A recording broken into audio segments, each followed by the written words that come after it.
Mm-hmm. Hi. Give me just a moment so that way I'm going to try to give this link to Alexis so she could put it within the group. Just one moment.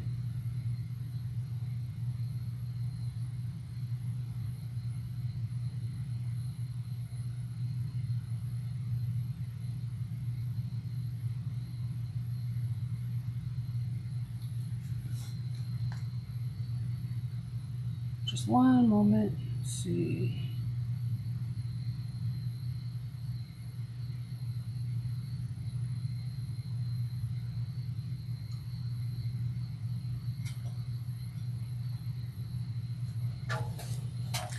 All the internet wants to move so slowly.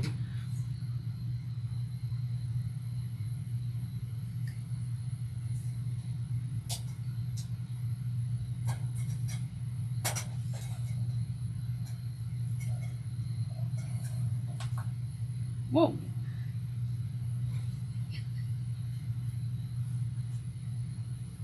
Let's see. One moment. I'm going to get the link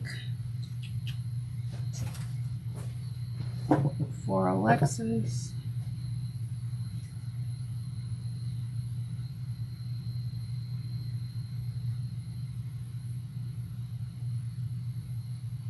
Can you see if I'm live on your phone? Sure.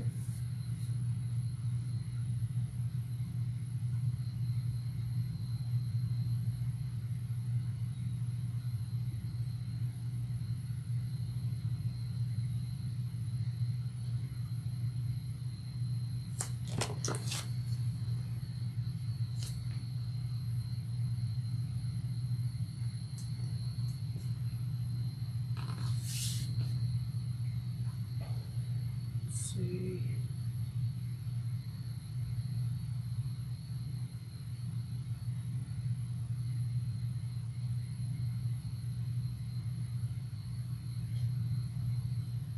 Okay. I'm trying to see how if I can get comments on this section.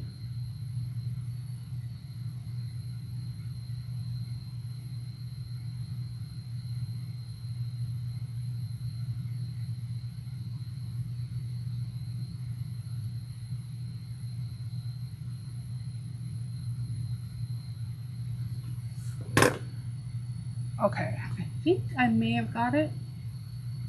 Are you able to hear me clear?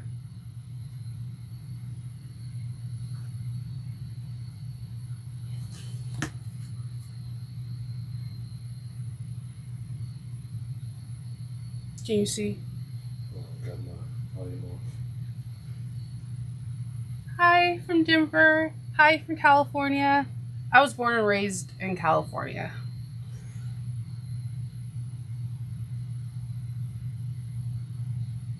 I think I can see the chat actually too. Can you hear me? Ah, awesome. Okay, so we're here. We're gonna start this sew along the Ororosa travel bag. Okay, I did staple it like a binder. I was gonna put it in a binder too, but it was easier to staple. By the way, tell her I apologize because I misspelled Oro. It's R-O-R-R-O-O. My husband says he apologizes, Alexis, because he spelled Ororosa wrong. Today's the first live is going to be basically prepping. Let's see. We're going to prep because from the first page to about the 17th page, prepping is super important and key to this bag. If you get the prepping done, the bag is it's a smooth ride. It looks intimidating because of its size, but it's actually really amazing. There is some binding, but I'll show you some of the tricks I'm going to use. Like I'm going to be using today 2 different vinyls. They're not very thick. They're from Crazy Horse. They're not very thick at all, actually. You need to know your machine. That is the key with it. I did make the first bag on a Bernina 1008. and it went fine. And I used canvas for the interior, which I wouldn't recommend because I was really frustrated that it kept fraying, and I had to put like fray check on it. It was a whole thing, but it worked out. And then I used Mora, and Mora sews really, really lovely in domestic and in industrial machines. So I used that on that. And then the one I did for the YouTube, I had made it in cork. So knowing your machines is absolutely key. He definitely won't be the last, right? So I'm going to be using for the front pocket, I'm going to be using this really camel color. It has a lot of yellow undertones. And then for the body and the main of the bag, this brown, because I am using leopard waterproof canvas. I thought these would go really well. I even found a small piece of leopard cork, because there's a part where the slip pocket is, and I thought just a hint with these two colors goes really well. Let's see. All right, so I have all the cameras situated. First, you need to have look at the bag. Alexis has a really cool thing where she kind of breaks down the anatomy of the bag. It's on page 10. You'll see where the handles are, where the main panel, where the front pocket is, the luggage keeper, the zipper panel, the shoe pocket. So from there, I do wish I was able to color it. I was almost tempted to do make this black and white so I can color it in, because I'm special like that. You can just imagine, because she does the anatomy, you can imagine what colors you want to use for what, and just have at it. Or you can make it all solid. I think my Mora one, it was all solid, one color, and I like the way that looked as well. Just like her hunter green one. Let's see. So after you figured out your interface, your vinyls, then we're gonna look at what else we're gonna need. We're gonna need waterproof canvas for the shoe pocket lining, and then it starts breaking down how to cut pieces, and we're gonna start that now. That's on page 12, but the cutting instructions start on page 8. So all those one really cool trick that I like to do is the heat resistant pens. The disappearing pens. I like to check inside the box, and then when I'm done and I know I'm going to use this pattern again, I hit it with the iron and all of it disappears. That's just, or the air soluble ones, but I figure I cut longer than before those things like disappear in like 30 seconds sometimes. I know, animal print. I was trying to find, I had this really cool zebra print because I was going to do all black with zebra, and I can't find it. So yeah, so while I'm using Wild Horse, it's kind of reminds me, if you're familiar with Emmeline bags, faux leathers, it kind of feels like Rex. It's not as, this one feels like Rex, this one feels like Mora. So, and I know I seen something in one of the chats asking about canvas. I believe one of the bags did have the canvas on the outside. I don't know if you would need to interface it because it's thinner than vinyl. I probably would, because again, the fraying factor. All right, so I have my rotary, I have my iron going on, my scissors, marking tools that I mark on the back of vinyl, chalk, air erasable pen. Believe it or not, whenever the kids go back to school, I always get a pack of Crayola thin and fat tip markers because they wash away with water. So, and then my So Busy pen for Mormino.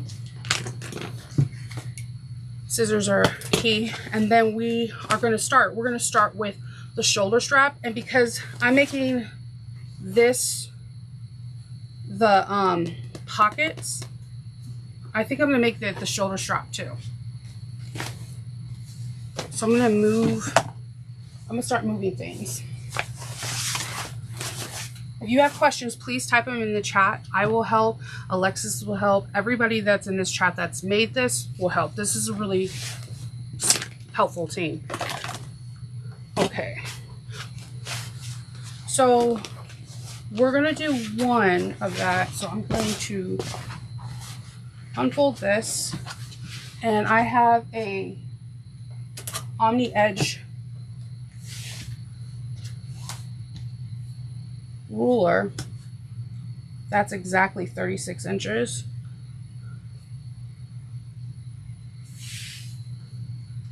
I'm trying to think because I'm gonna do my handles color too.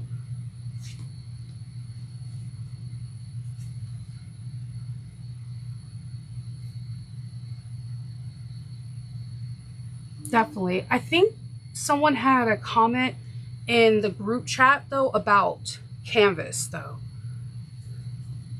I haven't done it, but I worked with it for the interior of the bag. It could be just me.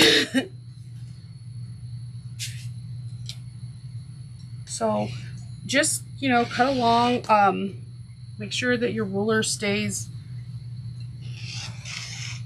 in one spot, even pressure. I'm gonna take this little lippy thing off because I accidentally cut it like all the time. Like all the time. And I'm just laying this over now. It has a nice clean edge. What I'm going to do is as I cut each piece, I'm going to put, I thought it was a nice clean edge. I'm going to put the label on it because we're going to divide them up in packs.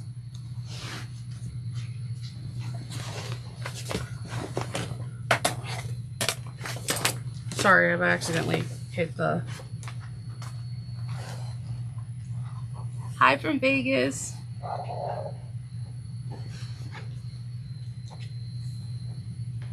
Is it buffering?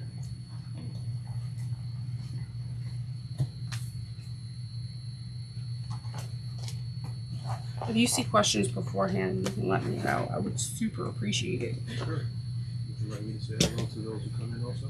Some, if you are familiar with me, my so-longs on my YouTube channel, then you have heard my husband's voice in almost every video. Not by design.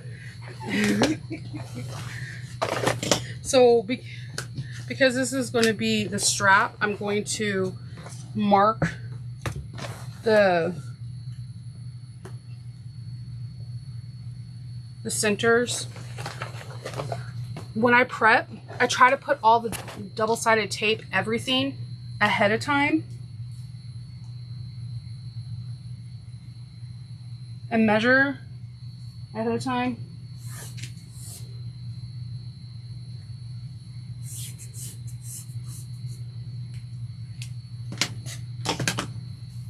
And let me grab my double-sided tape.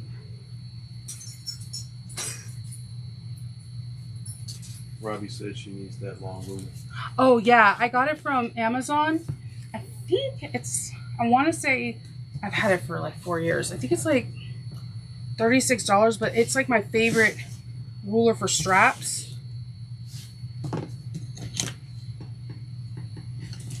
Okay, so I have a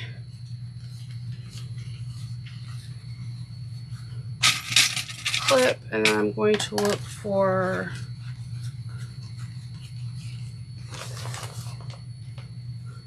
this is the 36 by 4 inches. Let's see, handle, shoulder strap. She has these nifty difty name tags, and they all work out in the end. I'm gonna put that aside for right now. You seen I put the DSD on it. And then we're going to work on the handles at 32, 82.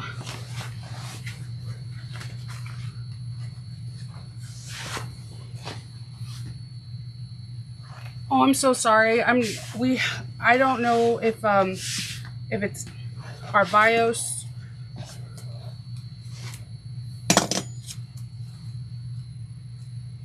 I said it was freezing. I think my phone was sitting next to your phone, which was causing the lag. I moved it. Okay. So Is it lagging now? I don't see you doing it anymore, so we should be fine. Yeah, I just moved the lip. It butts against the mat. It's really, really cool.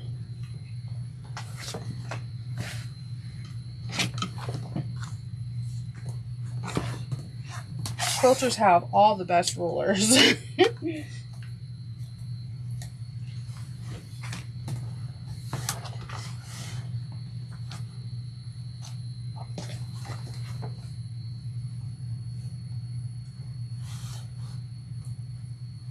Let's see. The only thing I don't like about this wild horse is if it falls anywhere near the ground, it collects whatever's on the ground. Like DST, but worse.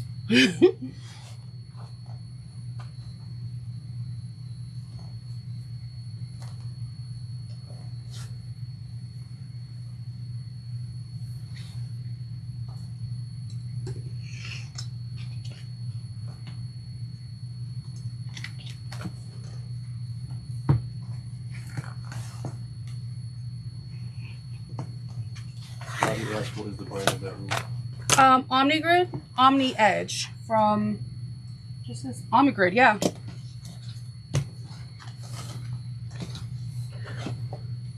I think rulers are like important. I try to get a ruler for everything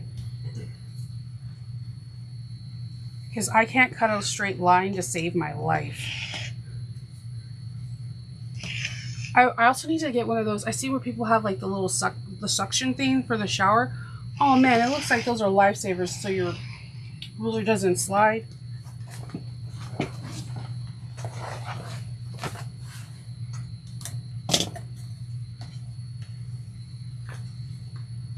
So yeah, I try to do all my straps.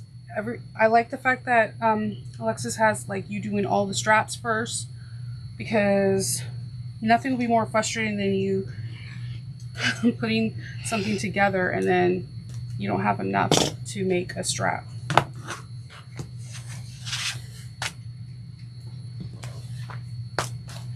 And if you're not sure what you want to do or how the straps are going to go along, you can hop over to the next part and you can see how the straps are made, and therefore you can see how you can put your double-sided tape, the whole 9 yards. Because with the there's going to be special Decovil pieces that are going to be for the connectors.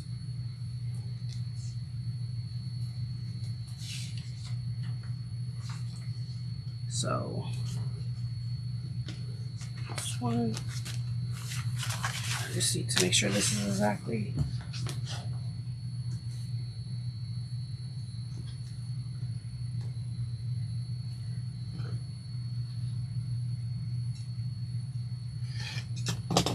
Okay.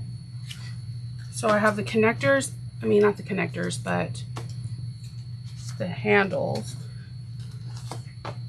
And I cut out all the labels and I just clip them to whatever is on there. We did have someone in the testing group that did mention painter's tape. That saved me, because you could just write handles and put it on the painter's tape and it just peels right off. So that is like the best.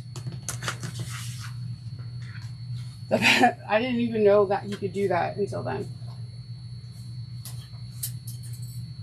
Putting the other handle with it. All right. So we're going to get on to connectors.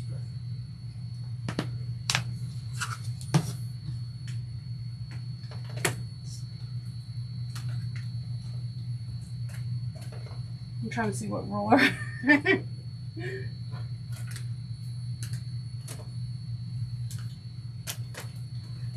don't want to use, okay.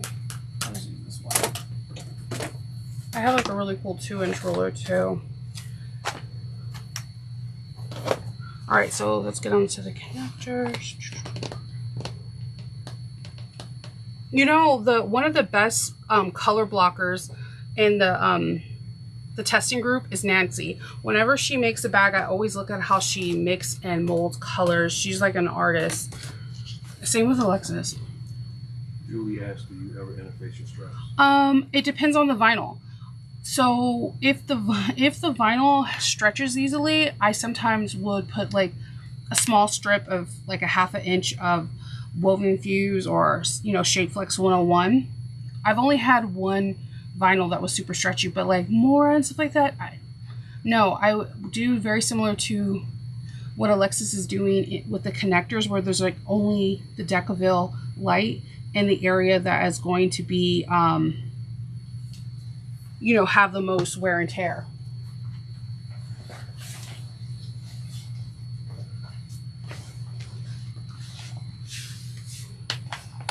Let's see.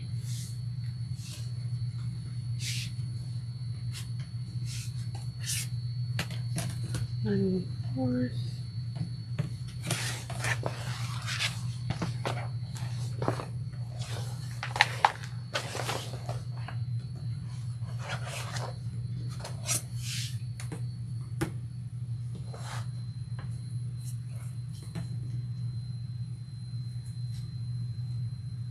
I want four.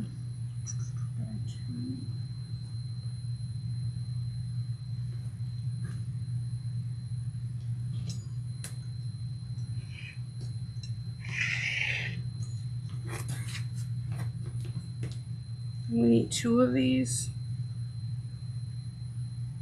Again, I'm using a Creative Grid ruler because they have really clear cut notches and it's easier for me to see.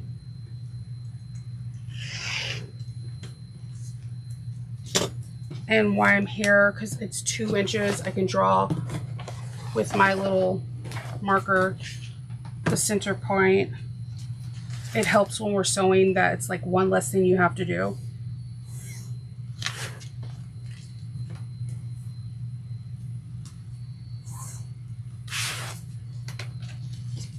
And all my folders want to fall. So then I'm going to grab my connector clip. Then we're going to do the bottom. I think I'm going to do the bottom, that brown.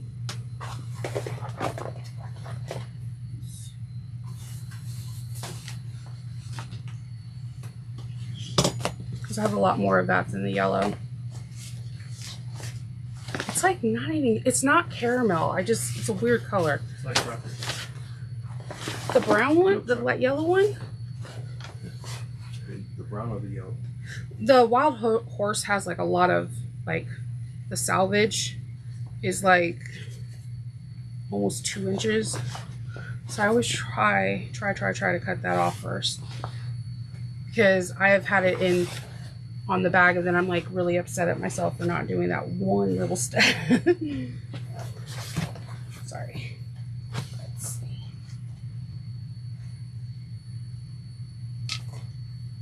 Okay, so you're gonna notice that most of my rulers have like a chip in them, and I refused to let them go.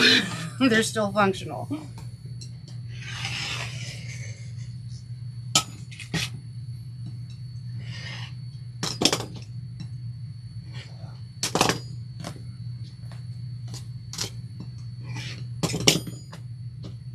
Okay, maybe I need blade. I'm really bad at changing my blades. I hope it's not just me. 2 by 10. You're gonna see me just mix and move rulers.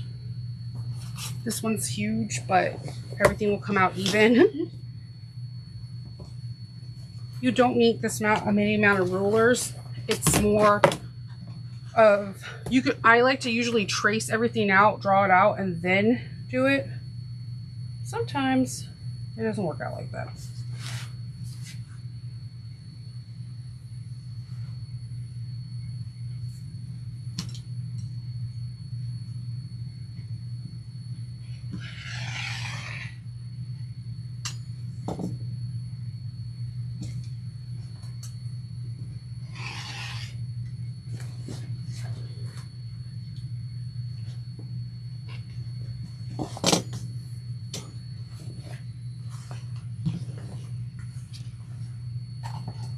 I have scissors everywhere. I have rulers everywhere.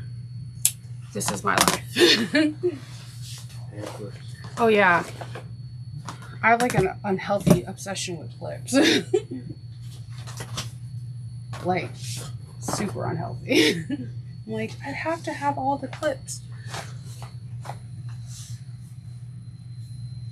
17.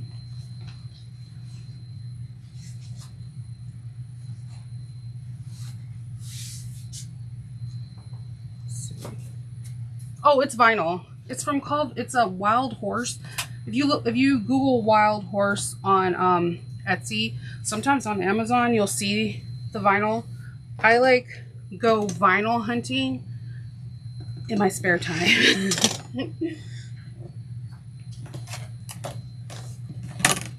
It's just distress. Hey Patricia from Australia. I'm glad you got the pattern. We look forward to seeing your project when you get finished. Yay, the pattern's really good. I'm honestly, when she showed the group, I totally was amazed because I'm going to Sew Magical Expo and I don't have any grown-up luggage. Like, okay, so I have my husband's luggage, grown-up, right? But I never had luggage. I would just stick everything in my JanSport and call it a day. So I was like, oh, I want some grown-up luggage, and it just happened to be. I'm really excited about that. If you haven't told, you can tell, grown-up luggage. And connectors. Stabilizer, bottom.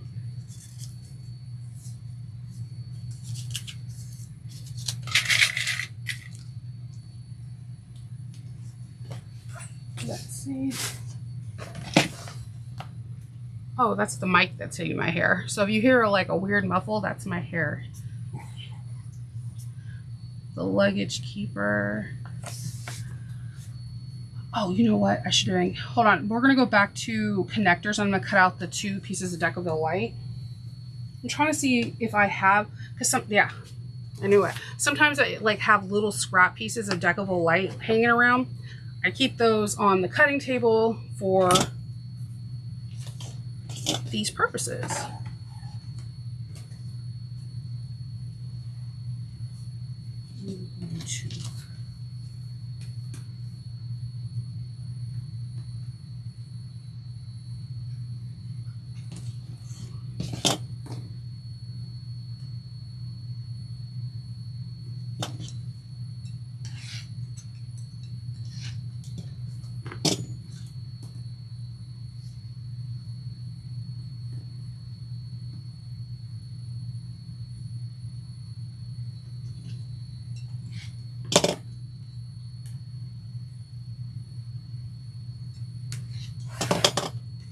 And then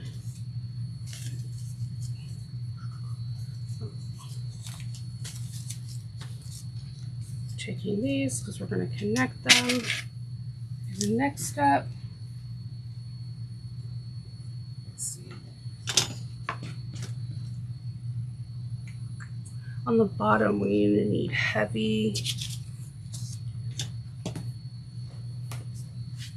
I get my Decoville Light and heavy from Cereal Bag Maker. I do know Waywat. I don't know if I'm ever saying that right. And the thing is they're in Philadelphia, I believe. I get, whenever I order from them, it's like Amazon. It comes either the same day or the next because I'm in Maryland. And I should just call and be like, how do you say your storefront's name? I've heard it so many different times. And they're probably going to be like, what?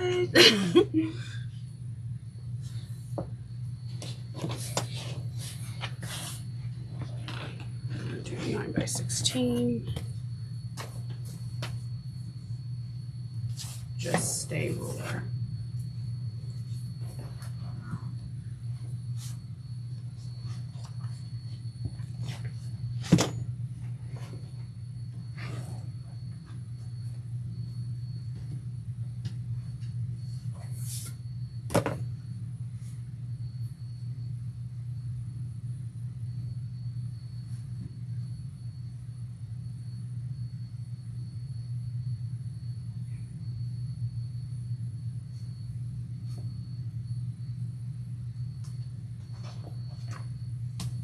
typed it.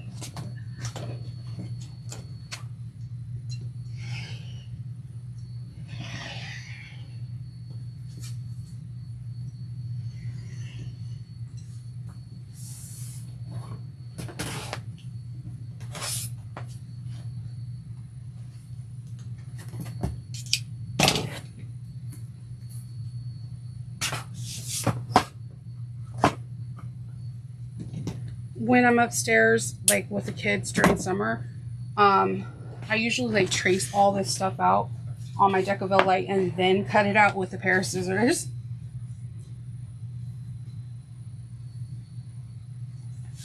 $16.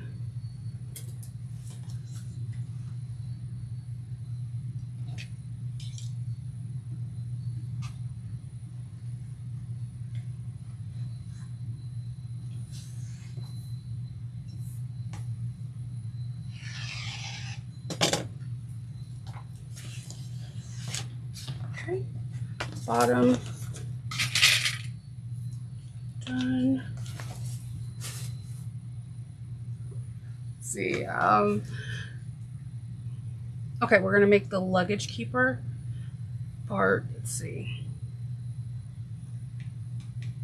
I said I wanted it yellow, the pockets yellow. Yeah, yellow. Apparently not full of DST. I'm gonna do 7.5.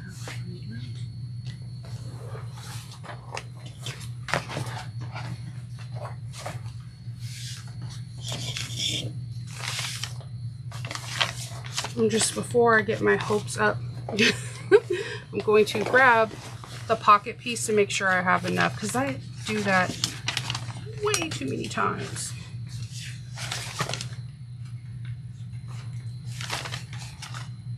Front pocket. Yeah, I should have enough. Cutting it close, Nova.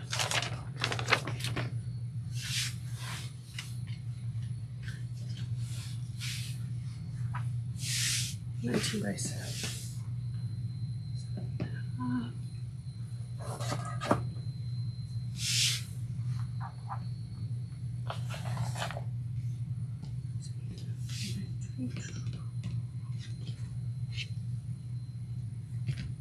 I had a ruler, okay.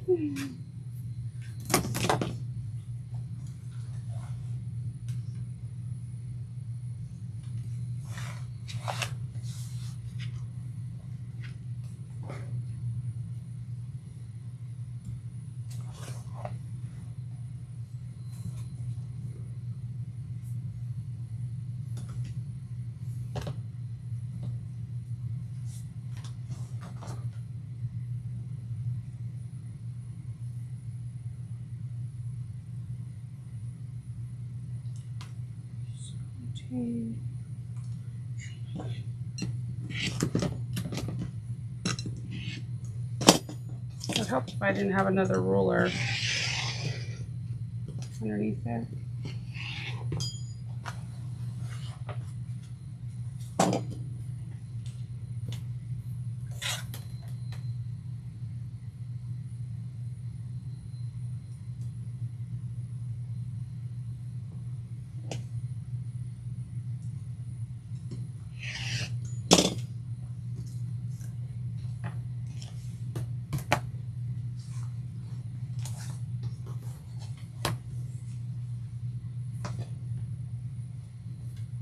I'm just making sure that I have the exact measurement. I love this cutting mat because like it has like 1/2 inches, which helps tremendously.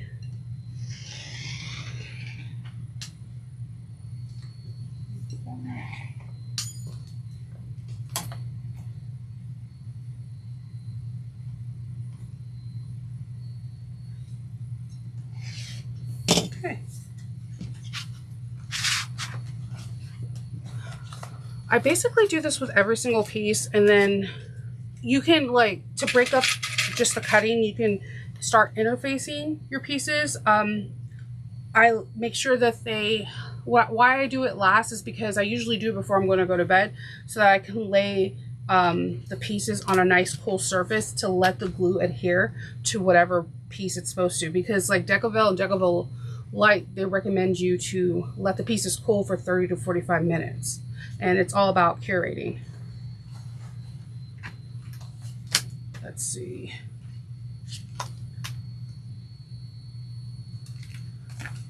And then we're going to the liner. I got this from Fabric Wholesale Direct. I think everybody gets their waterproof canvas there. I also sometimes get it from fabric.com, but I literally just found out that Amazon now owns fabric.com. I guess they've been, but I guess I didn't pay attention or something. And Vogue owns Fabric Wholesale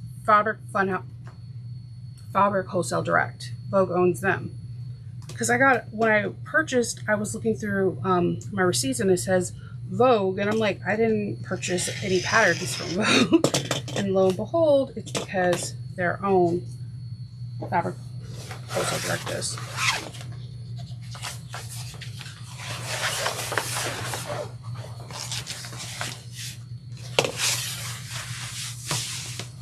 And I'm going to cut this out.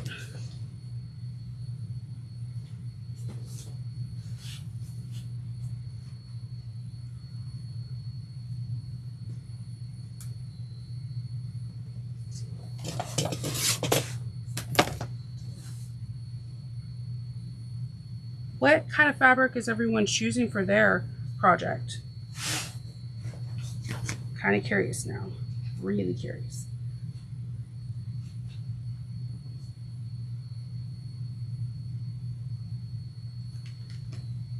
Hi from California.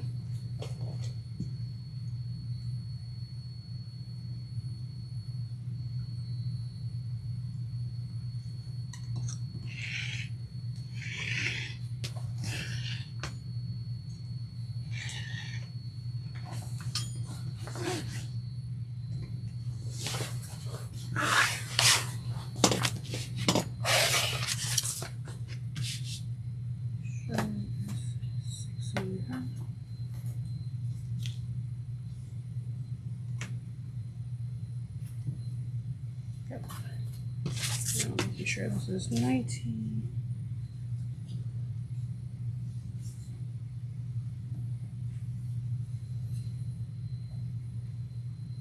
It's just so interesting where all these people are like owning that you didn't know before.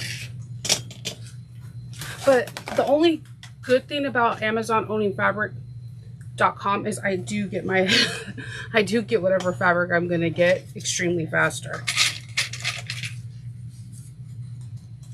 And we're gonna cut out a piece of Decovil Light for the luggage keeper. Julie says she's doing vinyl and WPC for her lining. Yeah, I like waterproof canvas because for this to be a luggage bag, I just think kids drinks, nail polish, perfume, like I spill. I'm not gonna lie, I spill. So I like something I can just wipe up instead of like getting upset that my inside is ruined because I ruined it. She also said it's her first time working with waterproof canvas. I suggest definitely cutting off a small piece, a scrap, and see how your stitches go. And the reason why I say this is my Bernina 1008 has the best stitches I've ever seen in my life. That is my favorite machine to sew on because the stitches are so precise. However, when I do waterproof canvas, it has the stitches go slightly to the left. Nobody would even notice it unless another bag maker or a corset maker, garment maker, or someone that sews would be like, yeah, they're still uniformed in line, but it's like each stitch is slightly off, and I don't know why. I've tried different needles. I've tried using a walking foot. So that every machine acts completely different with waterproof canvas because the weave and the weft is a little bit different than cotton. I don't know why. It was driving me like Batty. Donna's like you. She's using orchid vinyl and purple cork exterior. She loves working with cork. Yes, I love cork. Cork is my favorite material. If I could do everything all cork, I would.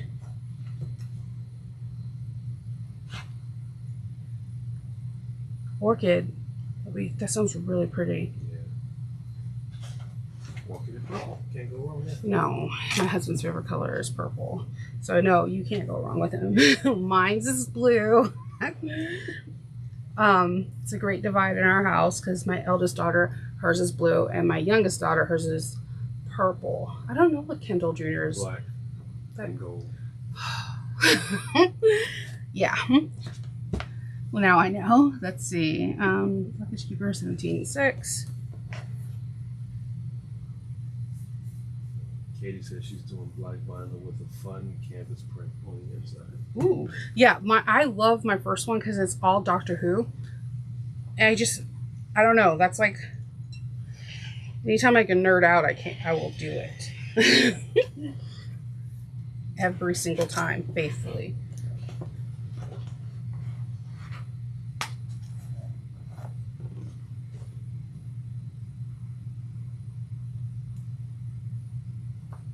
Don't roll down. Let me put my scissors there.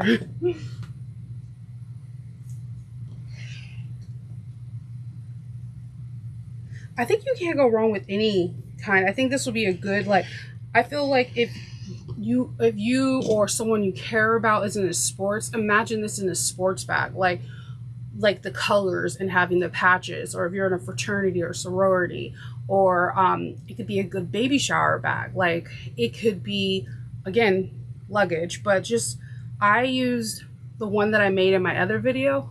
I do conventions and I used it as my convention bag. So it held the money, water, treats, everything. I was like, really, people actually stopped me at this because it was my first time bringing it to this convention, and they were like, you made that? And I was like, yeah, that is so cool.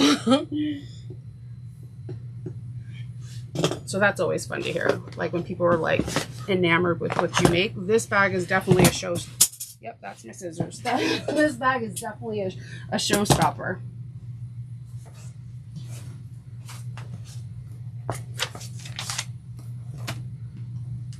It's going to be all cork with the woven interior. Yeah. And Dana said she's doing black vinyl with the birds from Disney. She said that one's hers. Yes. I'm curious to see what woven print Alexis picks. She's another person that somehow, some way, I don't know how they do it. They can pick really good fabrics. And I sometimes that's the biggest thing. Like if you pick the right fabrics, it can hide any blemishes or mistakes. Because trust me, I think in the Hoovian one, I had to do something. When you do to the zipper pocket, I put the zipper in the wrong way, so I had to stitch across. When we get to that part of it, I'll show you. I had to stitch across to make sure that nothing slid out, because it was like a ½ inch short, because I didn't slow down and pay attention to the pattern pieces.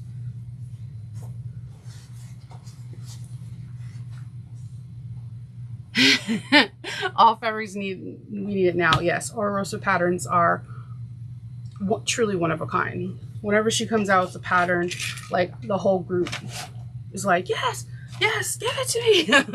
It's just because you know you're going to be in for it.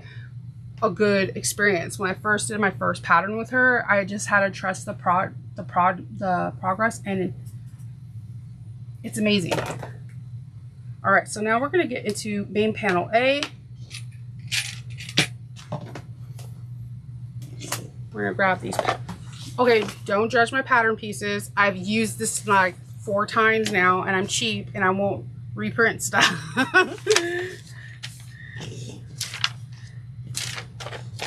Yeah, see, okay. This is, you cut one pattern piece like this, and the other when it's like this. So what I did is I cut out the curve, and you could just fold it up or fold it down when needed. I know. Okay. I know it's unique. I just, it's easier for me like that.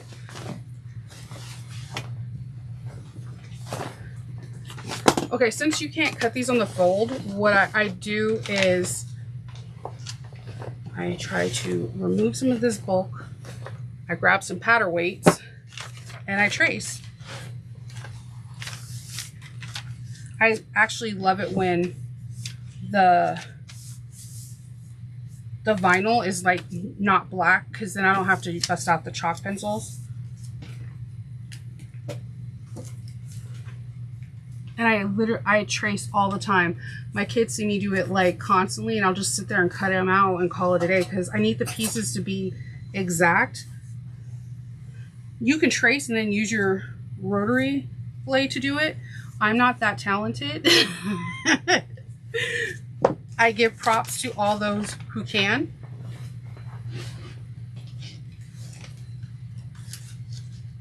Let's see. Yeah. I order my fabric and then I look at the email, like, did it ship? You just ordered it 2 minutes ago, Shava.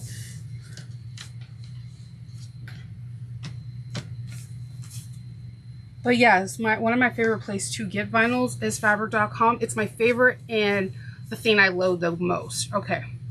So they have interesting vinyls, but they're notorious for discontinuing something after you purchase it. There's a particular color called Bark. Was the most beautiful color you've ever seen. It looked like melted chocolate.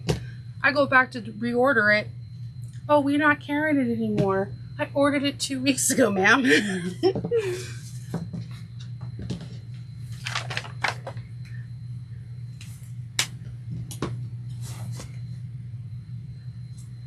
You could definitely go over your rotary. I have these ginormous scissors.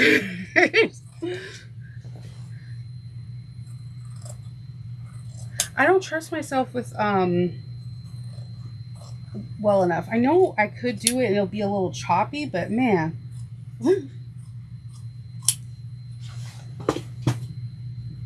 What I definitely appreciate from Ororosa's patterns is that she gives you pattern pieces for the stabilizer. I know that sounds simple, but there are a lot of patterns, unfortunately, that will tell you to cut the pattern piece the same as on there, and then to shave off of a 1/2 inch or 3/8 of an inch or whatever. And I can't do that. Like, I will be there tracing with a compass for hours.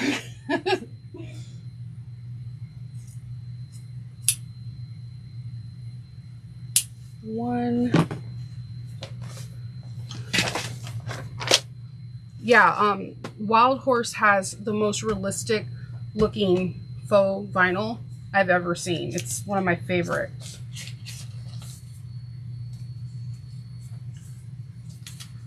Main piece A.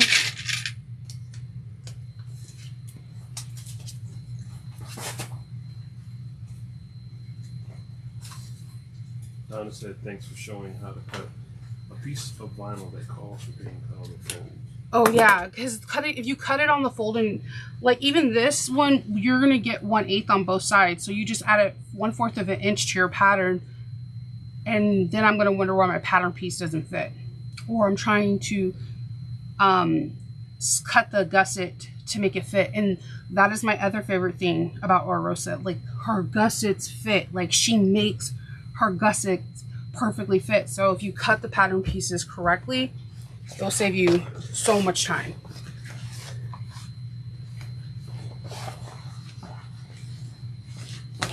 So much time.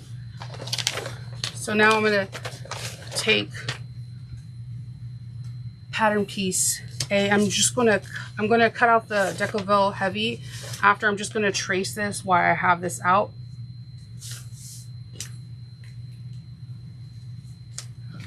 I put pattern weights down every time so there's no shifting. I'm using a pink Crayola marker.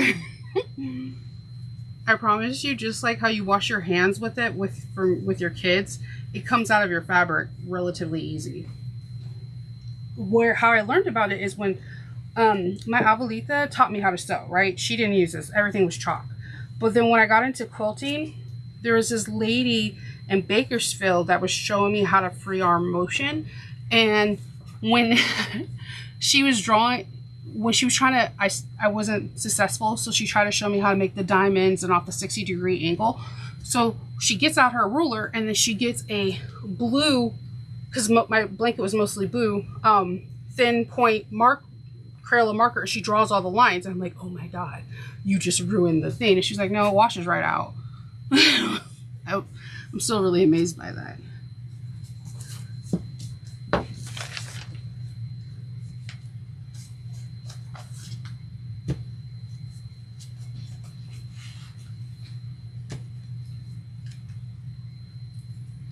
And there's a person, her name is Melissa. She made these pattern weights and she gave them to me for a Christmas present. Not last year, but the year before. Best gifts ever. But I know there's like a lot of cute patterns that you can make your own pattern weights. And don't get it twisted, I will use canned goods if I need to.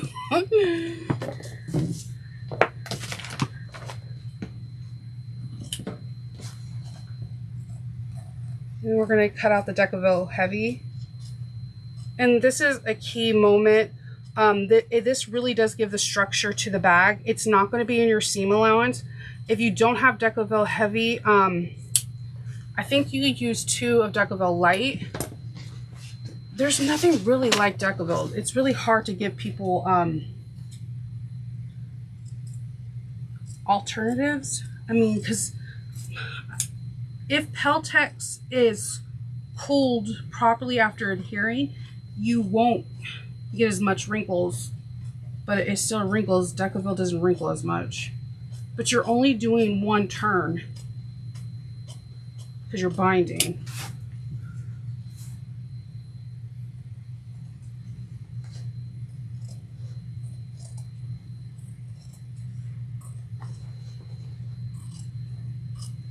I'm like sweating because I have my favorite tool I have is my iron. It's it's one that has like a water jug. What is it called? It's a steam iron, but there's something they're actually called. I'll figure it out. But yeah, it's my favorite tool because it adheres things really fast. But man, it makes me sweat. You can warm up whatever room you're in.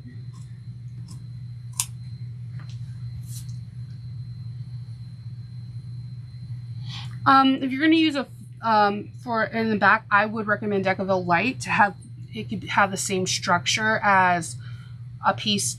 When you're using fabric in lieu of vinyl, you want it to be the same texture as vinyl. You want it to be the same weight. So when you think of it that way, you have a piece of woven, you might need to use Decaville Light or a combination of like a woven interface and then Decaville Light, because you want it the same consistency as the vinyl.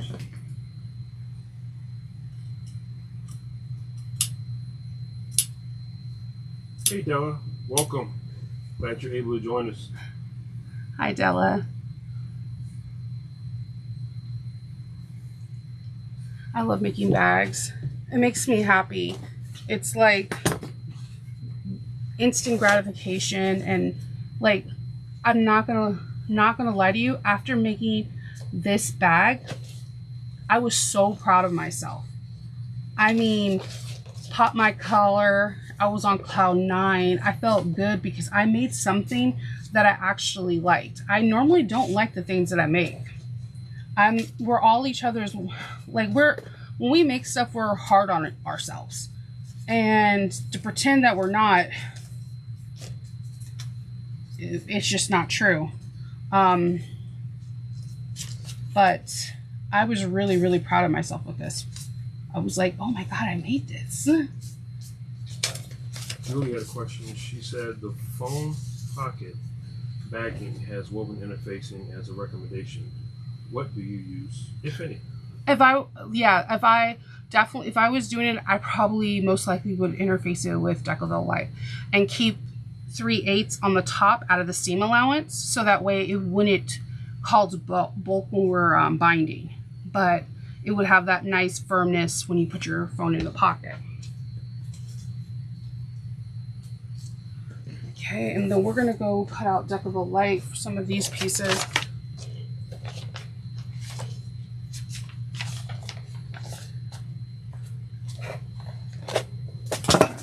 Oops. Okay, a neat piece.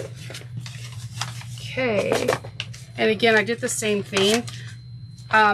I clipped into the curve, so when I'm doing the Decoville Light, or I mean Decoville Heavy, I'm sorry, I can trace out the pieces, and then I can fold it down for the next piece. You can print out too.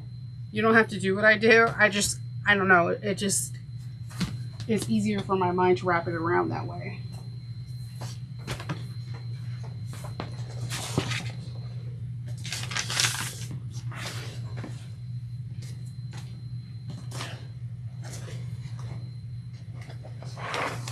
I don't have a ginormous table, so just gonna cut it close, but it can be done. Let's see.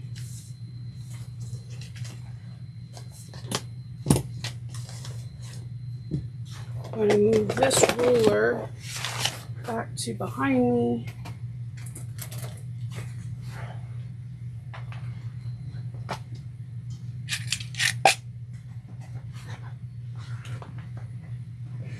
There we go.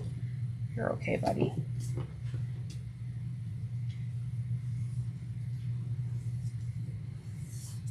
And I traced this because Decoville is very sturdy. And I'm cheap with the Decoville Heavy. I'm that person that saves all the scraps. I have like a scrap bin of just interfacing. It's my precious.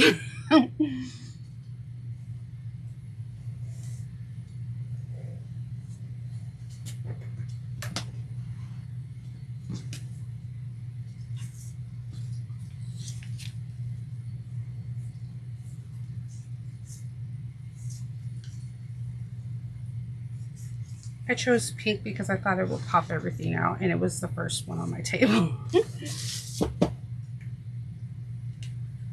I also use a pen on these as long as it doesn't bleed, or like I had one pen that as soon as the iron hit it, it just started spreading. I was like, okay. And it wasn't like a gel one. It was like one of those permanent marker pens.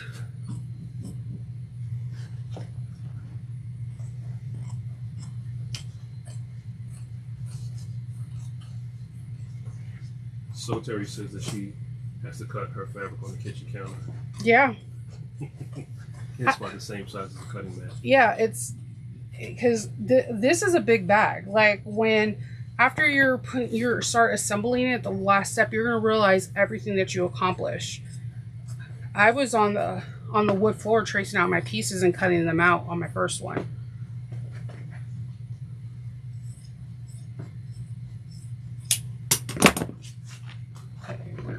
Put this on the side real quick while we cut out this.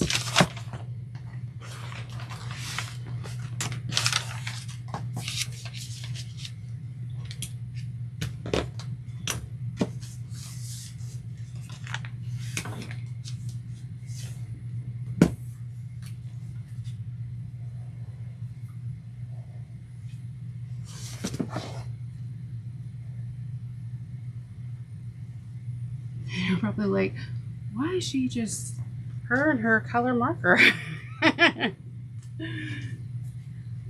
I also use chalk pens and chalk pencils. I use pretty much whatever's around me.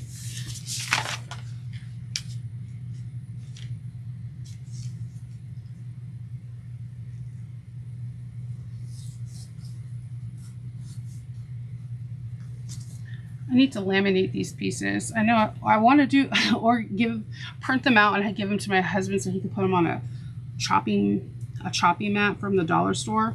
Because I have plans to make this for some people for gifts.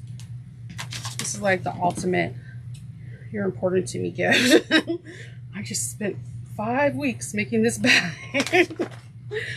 The good thing about taking your time, what I like about sew alongs is you could take your time. You're not trying to hurry up and make the bags like a competition. You're really enjoying this process. On the front of her pattern, it says this is not a race.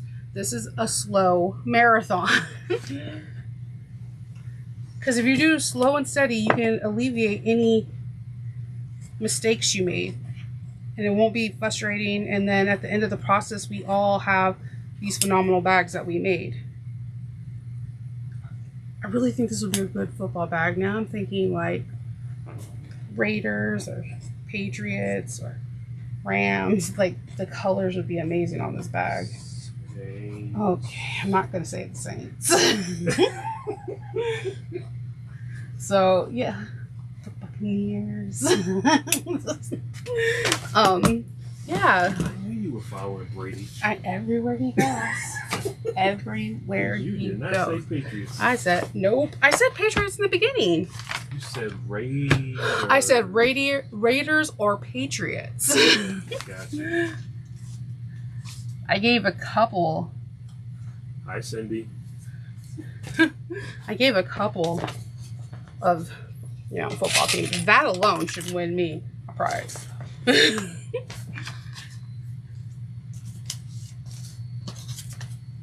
Let's see. I had all my little notes cut out. Oh, no, you didn't, Pierre. Oh, that's Dana. No, Dana. You said roll tide. No, Dana. LSU all the way. Go Tigers. This is why okay, so in baseball, this would make a really good Dodgers bag. Or Angels. Yeah. I'm gonna say it too because I like the Red Sox. I know. I'm from California. I know. Okay.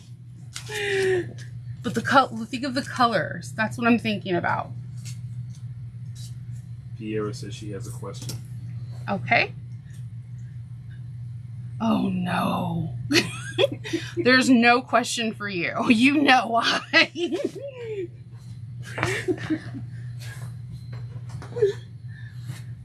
Is my husband saying your name right? That's my question. There's no questions. P-I-E-R? I don't know. You're from Louisiana, so sometimes you say things a little bit. If it had a double R and an E at the end, we would say Pierre. So Piera. Let me know if I'm wrong, Piera. Please tell him he's wrong. Yeah, see? Angels, right? Mm-hmm. So, Julie, how did you boys grow up in the stadium? Because I'm joking. Okay, I'm not gonna even lie. But, okay, Julie, but aren't Dodger dogs amazing? I try to explain. See, now you ruined it. Now our friendship's over, Pierre. You gave him ammunition against me. So we're gonna make the zipper panel, which is pattern piece C. And I'm gonna trace these out too. I see people like, I can make this, and I'm like, I secretly am envious of you. If you don't want to trust this, you can try this Sew Line, air eraser. It's pretty cool too. Your homegirl said go Dodgers. That was Della. Yeah, Dodger dogs are amazing. Dodger dogs, and it's like the cheapest beer in the world, but somehow it's good. I don't know if it's because of the Dodger dog. Julie says she lives in Diamond Bar. Yeah, I was born in Tustin, raised in Orange County, but I use Torrance. Oh yeah, no, Tustin is where I lived first. Well, yes. I lived all over California. Born, raised.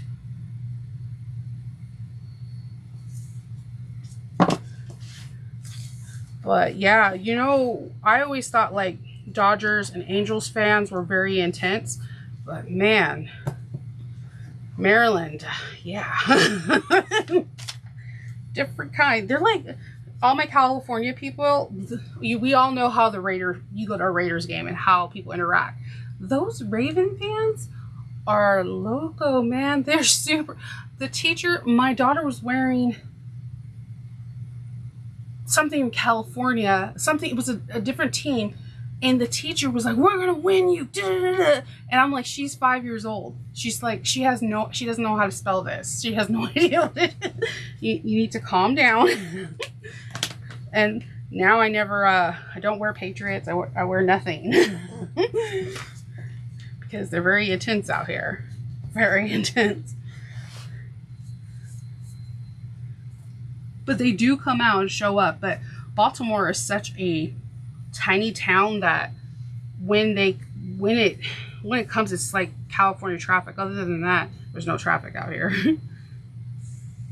Like driving on the 10, traffic. 4 to 5. Oh my god. 101. Jeez. I don't miss the traffic.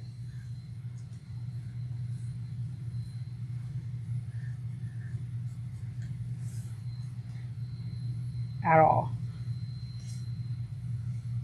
But I do miss the beaches and the food.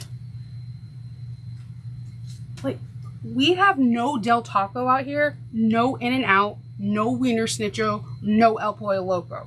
So please, no Alberto's. El Burrito Jr. That was a Redondo. Oh, Farmer's Boy. I love that place. So every time, like, my siblings, I have one sibling that lives in California. My mom lives in California, and they mention food. Like, I'm looking at them with side eyes, like, you know, I can't get that out here, right? Why are you taunting me? I lived a lot of places. I lived in Boulder, Colorado, Arizona, and now Maryland. I stayed in Seattle for a while too. I like Seattle though. I like rain. I'm that weird person.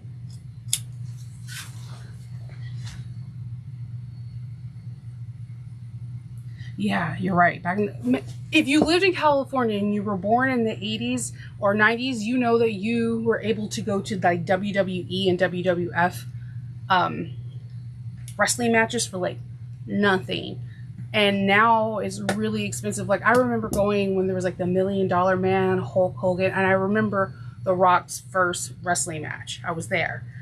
And now my sister's like, it's hard to go into these things. Yeah, going to sports events in the 80s and 90s was relatively inexpensive. That was like the least inexpensive thing in California.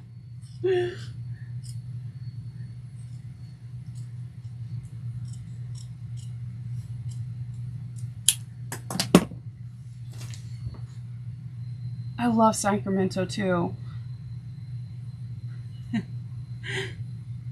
See, I love rain. It's like comforting, and then it's the one time my allergies don't flare up. Maybe that's why I like it. Yeah, but you probably love the rain until you move to Maryland. No, it's weird now. When it doesn't rain, I'm trying to figure out. Like, I have never... Okay, they always say Seattle rains nonstop, but Maryland, when it doesn't rain, I'm surprised. That when it doesn't. I think the longest we went without rain is a week. And that was maybe once. The rains are like torrential out here, especially during like hurricane season. I had to explain to my kids like last fall, because like I was trying to explain to them like about fire season in California, and they were like, "There's an actual season for that." I was like, "Yeah, it's not awesome." So for super not awesome. Julie's reminiscing over there. She said, "Do you remember when you can go to Disneyland for $22?" Oh my god! If you showed a resident, yeah, you were like able to. They used to have days like for certain zip codes that you were able to get in for half the price too. I miss Disney. I do miss Disneyland. I used to go all the time. I was like a seasonal pass holder. I'm that person that can just walk aimlessly around and just loving it. I miss Knoxbury Farm. Yeah, Knoxbury Farm has like the best, some of the best food, park food. Magic Mountain. I was at Magic Mountain all the time. So with Peace zipper panel, we are cutting out 2. We need 2 of lining. So we have our 2. They have to be hearing your hair. Hitting the mic, yeah. I can't control the hair. It's okay. I can move the mic. My hair is just, it was very humid today, so my hair is even expanding even more. Zipper panel. Monica says she's in Redlands. Everything up here is expensive. My friend lived in the Highlands, so I'm pretty dapper about that. I worked at Wells Fargo, which was on Hospitality Lane in San Bernardino. Yeah, you're talking about my stomping grounds now.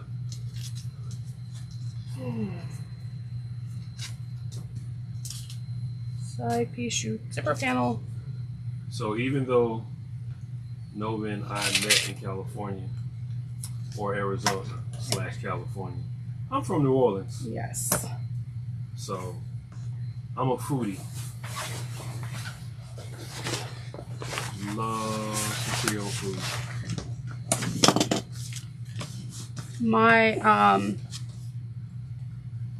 My parents moved around a lot, so I just lived a lot of places in California. From like San Bernardino to San Clemente, you name it. I lived it. She actually worked at Disney. I've always wanted to work there. My cousin worked there as a makeup artist, and that was the closest I can get.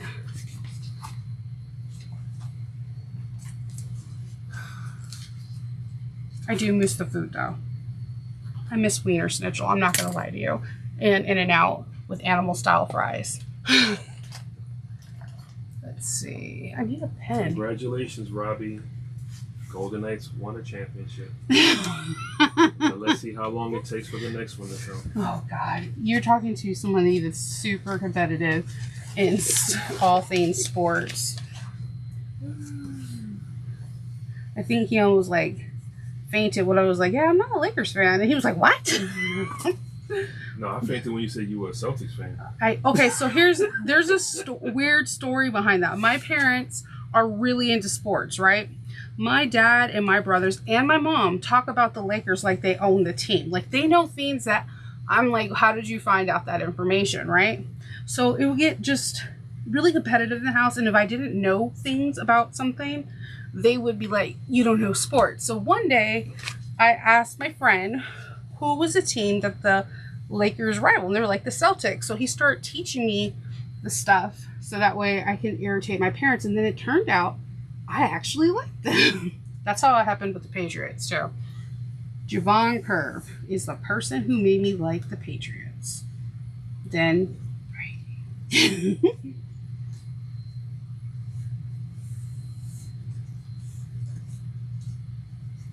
And when I was young, the people that were hot, like Shaq and Kobe, it was just it's very California. And my parents like, you don't know about sports. And you're just like, oh, okay. But baseball, we all agreed. Everybody was a Dodger and Angel fan. Like, you know. Again, it may be the hot dogs. I don't know.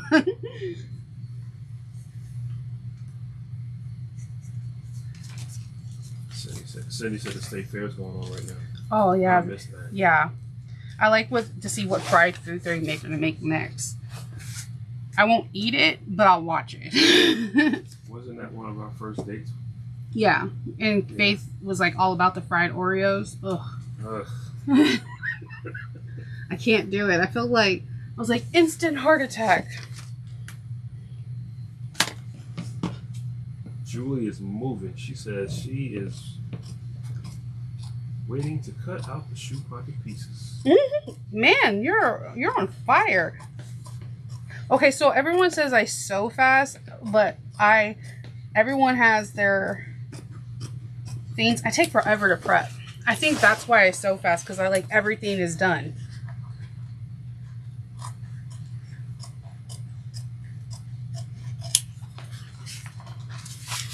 I put the two pieces side by side because this is a straight edge, just to save on cutting time and save on fabric. Mostly cutting time though.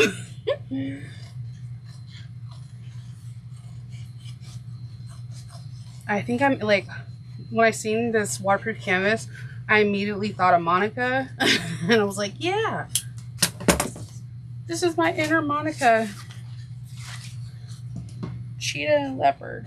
I actually was going to use her zipper tape, but the color wasn't the same color as this, so I might use it for the interior pocket still though. And I still haven't figured out if I want to use gold hardware or antique brass. I haven't figured that out.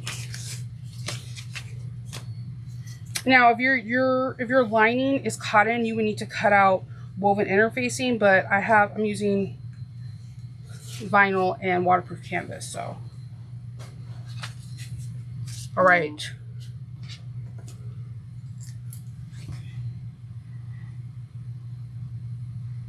Yes, they're very serious. Okay, so New Yorkers are really serious about their teams. Like, they're serious, period. You're like, yeah, you're right. They shouldn't have never done it. Please leave me alone, sir. We're gonna now do piece D. Well, fans are still mad that they left and went to Baltimore, even though they have a team that's back in that city. I remember when the Rams left California, my dad was hot, and he's a Raiders fan. I was like, why are you upset? Like, I think it goes a thing. Like, if somebody leaves the place that you're comfortable with, it may make you a little upset. Well, the fans that have it the worst right now are the Chargers. Yeah. They're really mad that Chargers left San Diego, because that was their franchise. Well, I mean, the city makes money off of it, and it funds stuff like, you know, different schools, extracurricular activities. Like, it does a lot. I'm cutting, not tracing on this one because it's a straight edge. Just follow it, and I have the weights so the pattern pieces don't shift. If you wanted to, you can add like a small ruler and just go, so that way you have something to follow. Because sometimes I feel like if I have the ruler, I will mess up.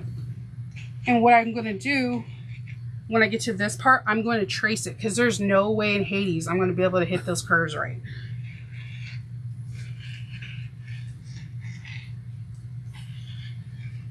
Yeah, I want Greek mythology. Look who joined us. That's my daughter, Fox Queen Hope, just so you know. This is the Oro Rosa travel bag.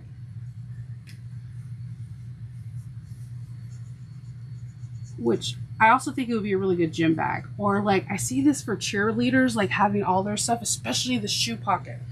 That's a total game changer.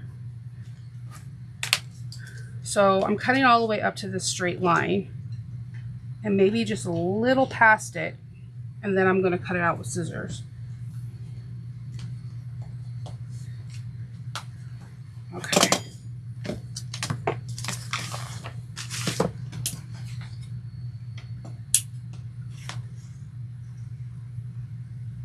And by the way, if you guys are watching, if you're in Facebook groups, you need to look at PR's work.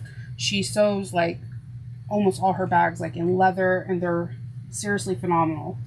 I'm gonna probably come to her with a leather question because all of her bags are just stunning. Like most of the time I see her stuff is in blue calla, but I think she's made some Ororosa bags, and she just does beautiful work. Don't let that go to your head.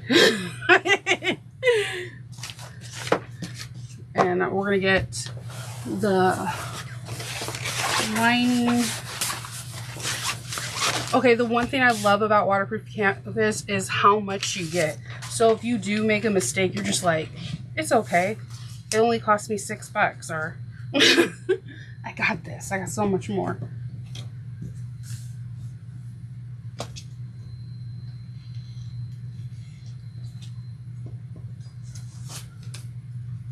What do you plan on making this travel bag for? Is it going to be for you to go somewhere like, I don't know, so Magical Expo and then we all can see each other?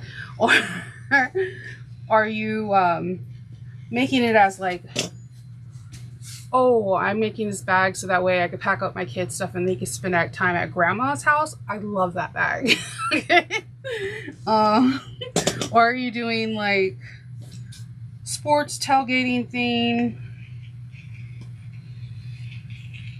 Or this can hold all my craft stuff. Like I thought about that too, like, because I like to dabble with like making photo albums and stuff, and I was like, with the right stuff, this would be a really good crafts bag. So Terry said this would be good for a dancing school student. Yes. As well. Definitely. And Sandra is she loves your weights. Thank you. I will list the maker. Her name is Melissa. She does she makes all pretty things. She also, I don't know if I have any. She makes the waffle ones with the butter. Oh my god. I already have pattern weights, so I shouldn't get more, but her pattern weights are just gorgeous. I love to buy from other makers too. If you notice, Alexis, in one of her bags, she always buys from other small business, like Emmeline Bags or Cork. I want to say the one with the lipstick. If you're in here, Alexis, I forgot the name of the group. The one with the lipstick, the blue one, that's another maker too. So you got to appreciate a designer who buys within the community because they're supporting the community. Dana says she's making hers for So Magical Expo. Oh my god, we got to see each other. And Robbie said she's going to London and making a sweet travel bag. Wanted the Mary Poppins theme, but haven't found the Mary Poppins vinyl. No, but Camelot has gorgeous Mary Poppins fabric, like absolutely stunning. I've been making an excuse wanting to do it, and you make me think that this would make the perfect Mary Poppins bag. Camelot though, go to Camelot Fabrics and you might be able to get it from like Fabric Candy Shoppy or your local quilt store, but I know it's not vinyl on the outside, but maybe you can do Oda Coat. Yeah, Oda Coat. Kindle does it. So you guys see some of my cool bags and it'll be like, it looks like it's waterproof canvas and it's Oda Coat and it makes the fabric water resistant. My husband does that. And I'm the one that seals it afterwards, but he waxes, or you can wax it. You can wax it. Camelot has a really nice one, and maybe you can wax it or Oda Coat it. And then it becomes water resistant, and it gives it lots of structure too. My only tip I would tell you if you do waxing and or Oda Coat is to fuse your stabilizers on it first and then do it. It's going to take a lot more product, but then you're not trying to, you can't fuse it once you already start the Oda Coat process.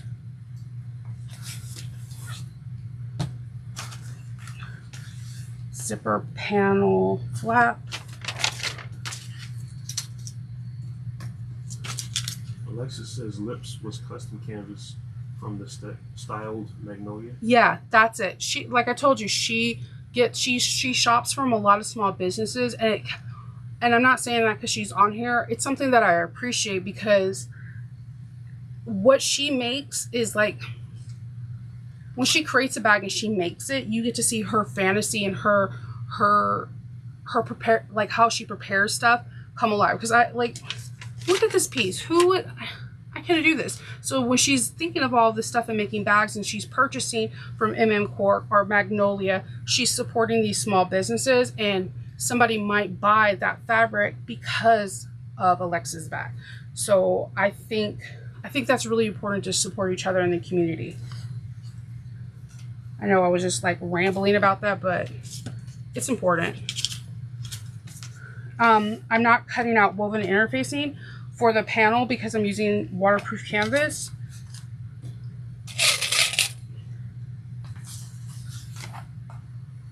Well, we're going to need Decouville Light for piece M. My pattern pieces are completely beat up. They've been used now for like 4 or 5 times. Dana asked, are you using canvas for the lining or are you using woven material? I'm using waterproof canvas for the lining because I'm making, if I sell this bag, when I make and sell bags, I make it as if what I would need, I spill. Like, I spill bad. Like, I couldn't even say it will be a baby bottle, juice bottle for my kids. Most likely, whatever spilled in the bag is for me. So, I like to, I could take a hand sanitizer or a baby wipe and wipe it down and it's clean. And then, saving on interfacing. Donna wants to know your background story. How did you get to making bags? How long have you been doing it? And yeah, that's what she wants to know. My abuelita, my grandmother, was a seamstress, a sewist. She had a small business where she would design dresses. So there would be like different parties and whatever, and then she would hem. She would hem stuff, but it wasn't really her hemming. She taught me how to hem, and then that was my job. So she would hem things, and I just knew how to sew from her. Then I wanted to make stuff that wasn't clothes, so she was teaching me how to quilt, and I literally think I've been sewing with a needle and thread since I was like 4. My earliest remembrance of being on the ground floor underneath the dress and pinning and doing slip stitches in pants and dresses. So then when I got 19 and 18, you know how we all do, we just want a college party, not do the sewing. So Hope. Hope is Fox Queen. That's my baby. Today's my birthday, and on Tuesday is hers. So she's gonna be 12. She's my little warrior queen. She doesn't even know all the power she holds yet. She's an amazing person. I'm not just saying that because she's my kid and she's on there. It is weirdly pressured though. But she really is just a super amazing person. So one day I was back to the one day I was just on Facebook and I came across Swoon. I think that we all have.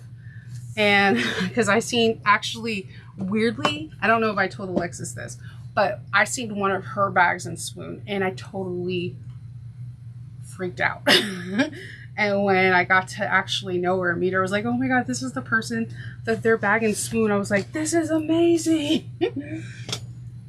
So. Alexis says, you were working on your birthday? What? Yeah. How did I not know this? I have this weird thing. I was telling Monica, somehow, some way, my birthday, and I'm not saying this in a bad way, it's kind of like the 16 candle situation. Everyone forgets my birthday. And I think it's because it's in July. I guarantee, my dad hasn't messaged me, and I guarantee you he'll do it tomorrow. Like, oh my God. It's to the point now that I'm just like, it's my birthday. It's my birthday. But yes, my baby, she'll be turning 12 on the 26th. And I'm hoping she will sew. I don't know if I have the patience. I may have Kendall teach her, because Kendall, in our household, everybody knows, like, Kendall knows how to sew. He can hem his own pants. His mom, oh my God, she can make some clothes. Like, seriously, she's super talented. One of the talented people I've ever met. And she's creative and she's inventive and she can sew. So sewing is in my kids' blood, their DNA. So they have it from both sides. But how I got into bag making is one day I was And so I was in a group looking at clothes, and someone had a matching bag. It was like a, I think it was a Betty Bowler, and someone asked who it is, and I clicked onto that page, and that's how I went down the rabbit hole. You just start like, oh my god. And I made my first bag was actually a Crafty Gemini bag, and it pops up yearly on my Facebook.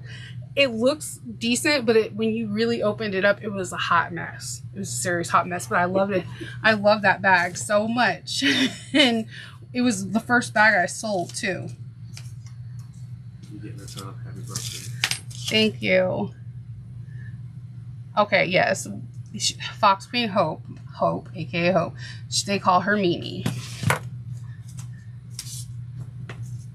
So yeah, that's how I got into it. And then kind of, you start elevating, and then you have Alexis and Erica who make bags that you feel like should be on Saks Fifth Avenue, like, and the steps they make literally takes my breath away, because if you follow the process, if you do exactly what it says in there, your bag will be like Alexis's. She works on a domestic. She understands difficulties with different fabrics. Like, if you're in the chat, you'll see her. She's like very active. She wants to help, and it's just something that I really love about the bag making world, is people want to help. Alexa said, did you skip the interfacing on your first bag too? Because she surely did. Oh my god, so like, no joke, I think I put Decoville Light and not Decoville Heavy in the panel thing, because my cork one is so much stiffer than the Mora one. I think it just I was like, this is not working. But I had canvas, and then for some reason I put Woven Fuse, the regular one that's similar to Shape Flex, on my canvas. Now, weirdly enough, my lining looks super crisp, and I don't know if it's because of that combination.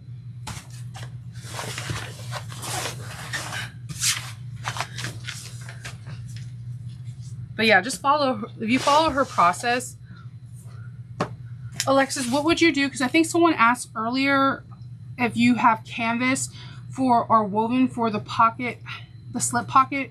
Would you use just Shape Flex 101? Would you use Decoville? What would you recommend?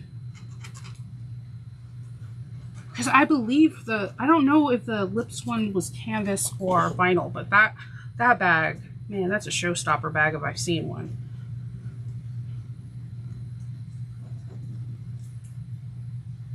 When she, like, it's kind of like an Advent. Every day there's like a different bag that she pops up with, and you're just like, hey, your babies are small. I think you are a witch, because this is some magic you're making right now. My other favorite person, like, I always love to see their bags, is Nancy. She loves cork too. Like, I always can almost guarantee the bag is gonna have some kind of cork in it. Alexis does too. She always makes a cork bag.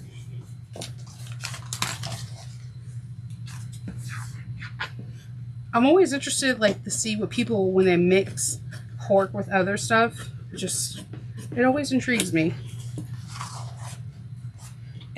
cork is really good. Sherry's very sweet. And if you can't get directly from her, if you make an Emmeline order, chances are if you're getting cork, it's from Sherry. They say it on the label. I always get the Till one, never knowing what I'm going to make. Does anyone else do that? Buy random fabric, don't know what the project's for, and then magically you find something? Alexa says that she did respond directly to she sent. Okay. Using any wovens as an exterior would be two layers. She would use 2 layers of woven interfacing and stabilize as indicated in the pattern. Yep. My daughter's extra tonight. That's Hola, Dalva. Oh, hi, Dalva.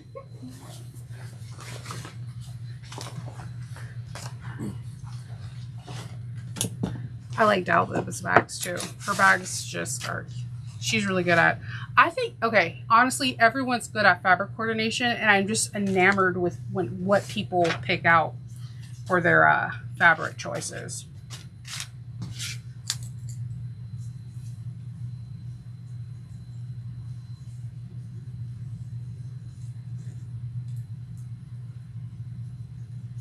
All right. We're almost done with the first page. There's not a lot on the second. Then we're going to interface everything and just set it aside. So we're doing the side panel now.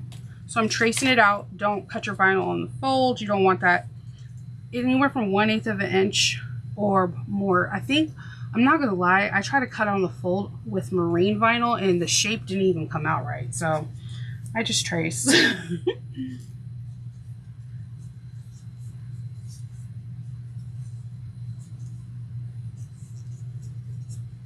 Where does everyone where is your favorite place to get vinyl or cord? I'm curious. Or fabric. I'm a sucker for Camelot fabrics. Whenever they come out with any kind of Disney stuff, I have a whole bunch of Winnie the Pooh, and I have no idea why. One day I'll make a Winnie the Pooh bag. I even have like really pretty antique buttons. Because I'm like, I'm going to make a bag. That's how I knew about the Mary Poppins. I love Mary Poppins. I want to make a bag like hers too. Get the cane and cosplay as her. I like to make, other than bags, I do make garments. I'm a big charmed pattern Gertie fan. I love vintage. I love 40s, 50s. And I also cosplay. I like to, I do a lot of venues at conventions.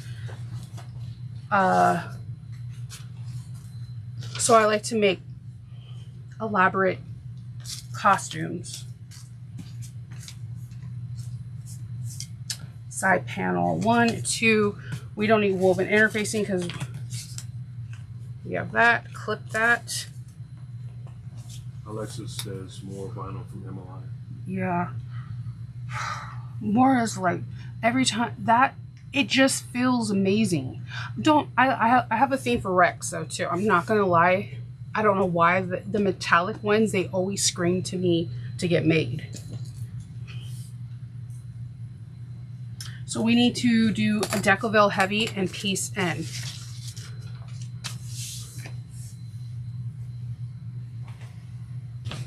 I was really thrilled with this pattern because I feel like we don't use Decoville a lot in patterns, but in the Catalina we did, and I was like, oh yeah, Decoville heavy for everything. I love the way the structure looks, and it just looked really nice. It was really funny because with the Monica, for some odd reason, I had no Peltex 71. So I actually messaged Alexis and we were trying to figure out what we can make, what I have that could be comparable for it. And that's just the kind of person she is. So if you get her pattern and you're like, hey, I don't have that, if you reach out to her or someone in the group, people will give you information. They're like, oh yeah, you can do this, this, and this. And you're like, I didn't know. That's so amazing. I think I used, if I'm not mistaken, 2 layers of Bouncy Firm and 1 layer of Decoville Light. I love that way the Monica looked after that too.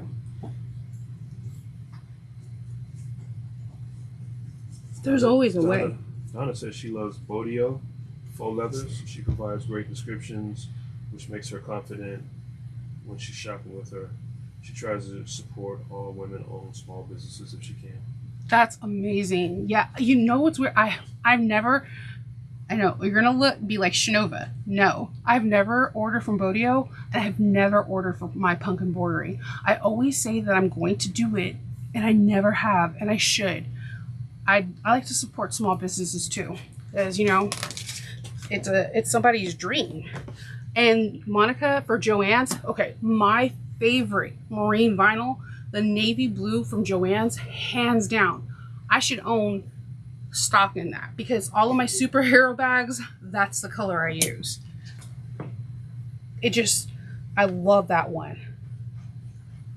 And you working at Joann's, and you can understand my Camelot, like in Disney prints. I'm like, yay, all the Disney prints. I have a weird Winnie the Pooh thing though. I don't know. I've never made a Winnie the Pooh bag, but I have. You made a quilt. Oh yeah, that's it. I made a quilt. That was it.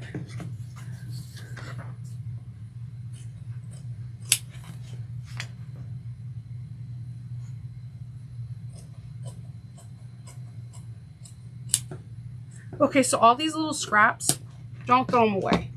Don't throw them away. Cut them up, put them in little squares, put them in a jar, because you can interface it on the back of a rivet, or before you put the rivet on, it could be something that helps support your bag. Don't throw them away. Every little piece is gold.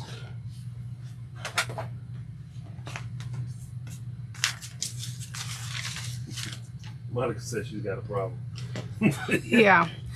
I try not even go into Joann's because I'm like, man, I'm coming out with things that I never needed. I do like going there for Black Friday. I know you probably absolutely loathe Black Friday, but there's something like reminiscent of Toys R Us where you see all these people that are obviously crafty in either sewing or jewelry or whatever have you, and they're like running around like it's Toys R Us getting that Power Ranger or something. So not necessarily to buy, but I like to look when people do that. It makes me feel like it's Christmas. I don't know. I said it's weird. Let's see. Not the side panel pocket. I printed all these things out.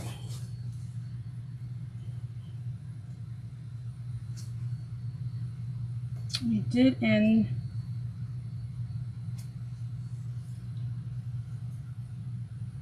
we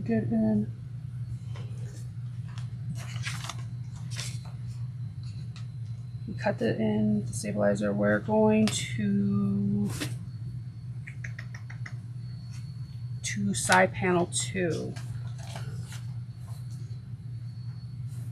which is F. We're going to cut one in our faux leather or your vinyl or your cork or what you have. And then we're going to do one in the lining, and I'm using waterproof canvas.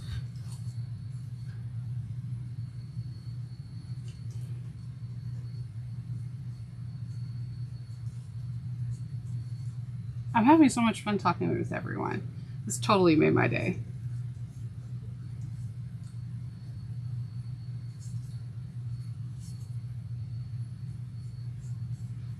I should have did this with my marker. This pen is like, does anyone else like have pens that you know are empty but somehow stays in your stash and you're like, I know this pen's not working anymore.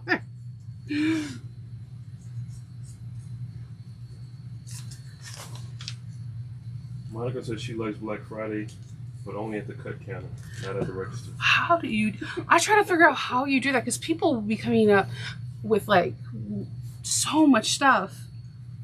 There was this one time that I remember that the person they brought the whole roll of fleece and asked for everything except 1 yard on the roll. And that person's face was hilarious. Like, you got to be kidding me.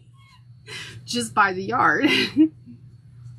My favorite fabric from Joann's during the holidays is the Grinch. I sell a lot of stockings, and everybody always wants the Grinch stockings. But I'm not going to lie to you, that green faux fur, yeah, that stuff stays with you like a Christmas tree. It's in your house for years. Hi, Michelle. Good morning. She said, yeah, she's on in from Brisbane, Australia. She said they don't have many places to buy vinyl there. Her go-to is Mir Zen and Passion for vinyl. Check those places out. I know. There's somebody I buy her box. She's from Australia. She has like the coolest collection of notions. That's why I buy it. She has like the most interesting notions. She has nice clothing patterns. I can't think of her name off the bat, but she carries like fabrics and everything. And I always buy her box, and they come really fast. Like she has like a holiday one. She has like themed ones. And it comes with a really nice paper pattern. She does really nice clothing.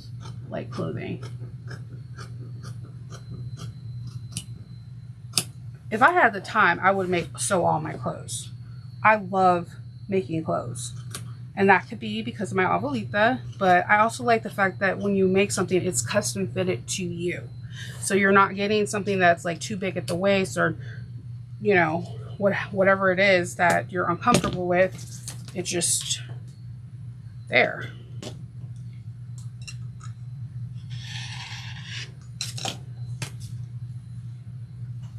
Okay, we're going to do this with the stabilizer, or not the stabilizer, with the waterproof canvas.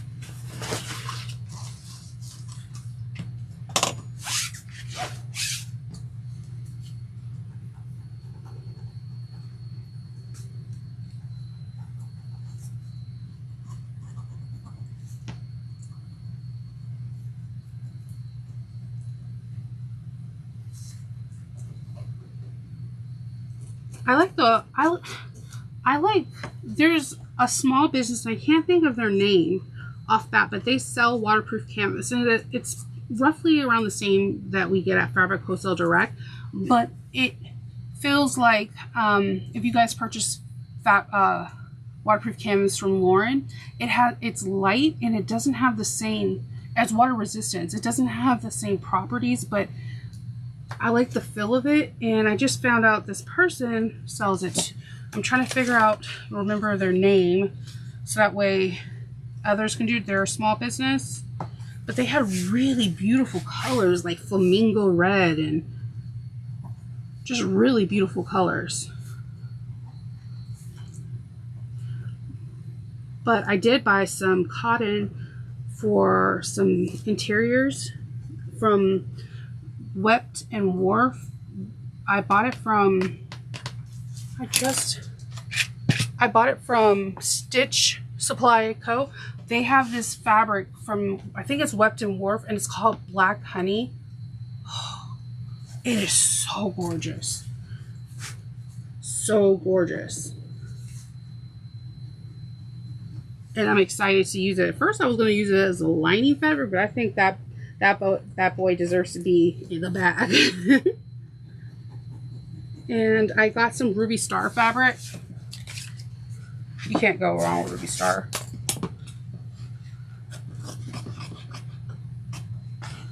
Fabric to me is like a separate hobby. I just like collect it.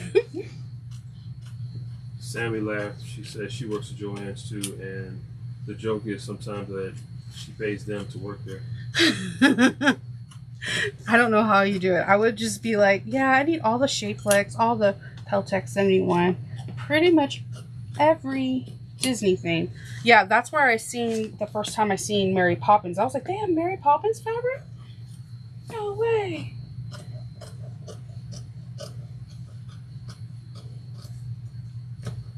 That's going to be a goal for me. This year, I'm going to make a bag either with Winnie the Pooh and or Mary Poppins fabric. Make it work. Wax it, do whatever. Katie said Wonderground Fabrics has waterproof canvas. Yeah, I think that's it. You're absolutely right, Katie. I went on their site and they had like the most beautiful colors. I'm not saying Fabric Wholesale Direct is not a small business, but I just like supporting, like, I guess you don't want to say that. I like to support small businesses within our own community who are active in our community.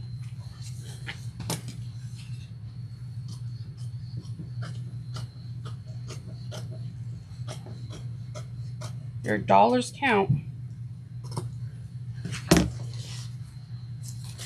All right, so we have this. We cut out a pattern piece F, and we need to side panel. We need to cut out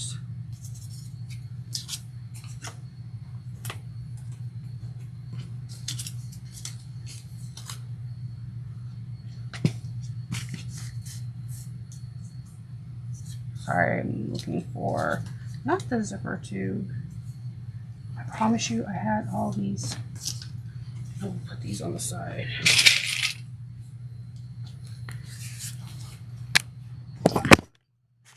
There goes my camera. And everything else with it. Let's see. All right. Let's see. I'm gonna get.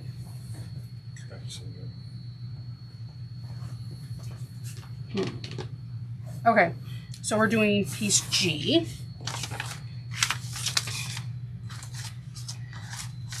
We're almost there. Okay. Oh no, I need to cut out piece O for the side pocket. Don't jump ahead, Shnova.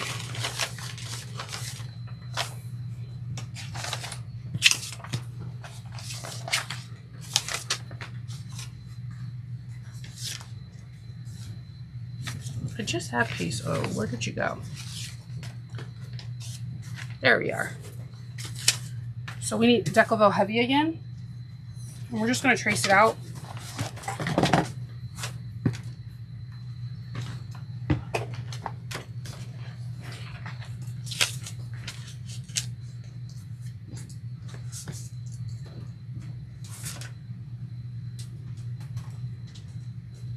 I also like hardware. I think I collect hardware.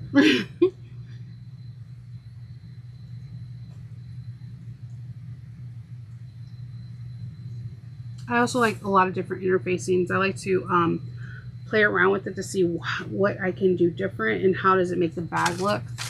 I was, like I said, super excited when I seen we're like using Declaville Heavy throughout the bag. I was like, oh my gosh, this bag is gonna be so cool, super structured, and I was excited.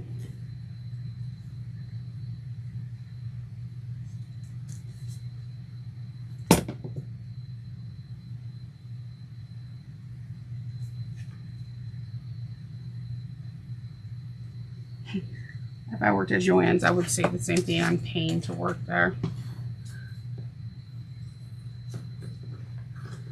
My fatal flaw is when they started doing like curbside. I was like, oh man, I'm gonna order everything.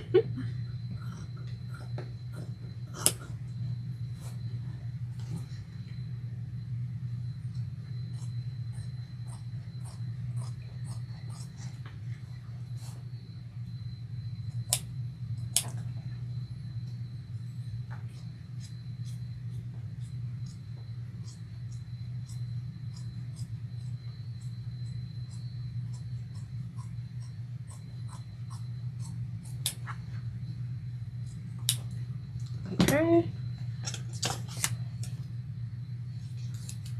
Side panel 2.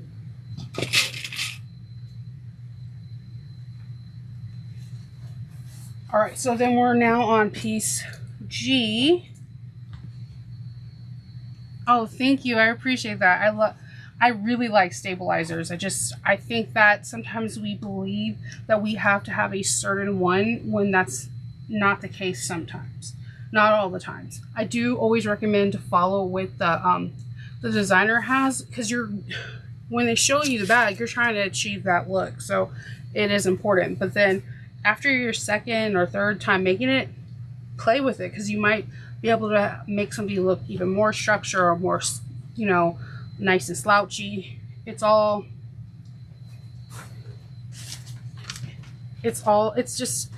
just depends on what you want. So with piece G, we have to cut 1 of vinyl, 1 of lining, and 2 of waterproof canvas, because it's the shoe flap. So we're gonna do the vinyl first, and then we're gonna do the lining and the 2 waterproof canvases. We're gonna just do it on the 2 waterproof canvases. Three. Oh, thank you. Gotta stay hydrated. Ain't that the truth?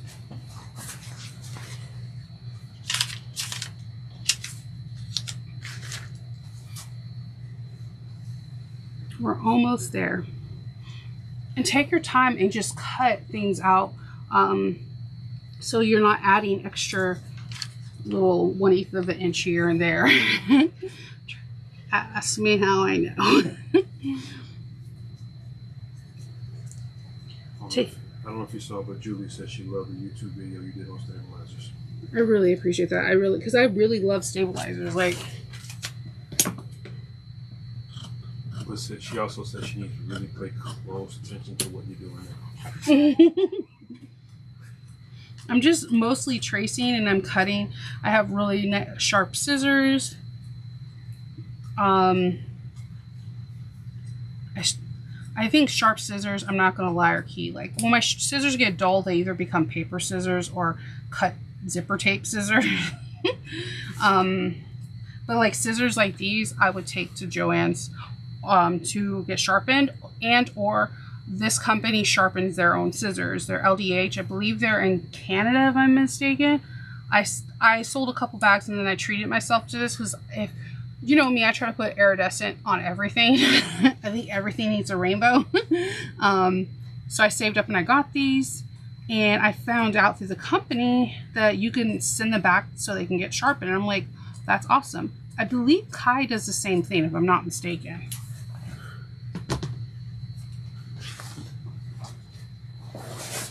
I don't even know if I'm saying that right. Kai. I think it's Kai. Kai scissors. It's these. They're these, I think. K-I. I said it as... K-I? No, K-A-I. I said it as one, though. K-I. I mean, you know, I know Kai because of Dragon Ball Z. No, they're a really good scissor brand. They're really, really good. But one of them got, like, nicked really bad because I think Kendall was trying to cut something and it literally broke my heart. I was like, I just got these scissors. Wow. The bus has rolled over. Huh? You said I was trying to cut something? No, Kendall Jr., not you. Junior. I know. I was about to say, what? Not you. You're the one that's like, don't touch the scissors. Yeah, scissors. Thank you. Scissors are good. I haven't found the perfect rotary cutter. I feel like I want to get a smaller one. I haven't found the perfect one. I do like this one. This is from the same company. And the blades are black too. I don't know. Can they see it right there? The blades? You put it up. Yeah. Right here? By your face. The blades are black on the LDH. This is the Midnight collection. This is my favorite rotary cutter, but I'm out of blades and I need to order more from them. Their blades are really sharp.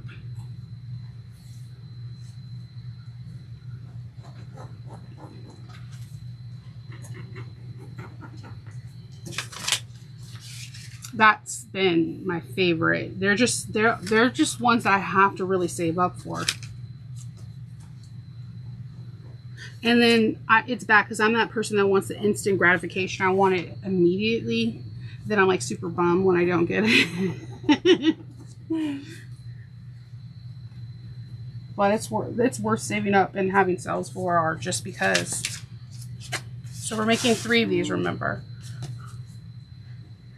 Thought I said, why would I put you in the list? You don't touch my scissors. The little one named Kendall used to touch all my scissors. Don't get me wrong, Hope, if she's listening, she does it too.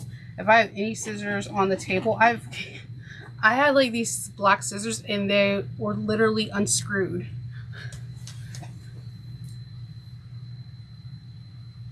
Yeah, the LDH, I'll put the information. Kendall, are you able to look it up on the website and put it in the chat? LDH scissors. Are you able to look on your phone? And then My phone is watching you live. Oh, you can't. Oh, you can't split screen? Oh, Apple. No, it's just a new Apple. It's an older Apple thing. Because, you know, like, my Android, I can split screen, but we're Apple and... Okay, so my son, my daughter, the eldest daughter, and Kendall, they're Apple lovers, right? Me and Hope are Droid lovers. And it's unforgiving in this house. It is, truly. Because we'll say stuff like, and there was like a moment of panic on the 4th video of this bag, and like Hope was our savior. Okay, Andrew, You know, like androids. No. So as you were saying, LDH is the name. LDH. Look for like LDH scissors. Split screen. Oh, I'm glad you got split screen now.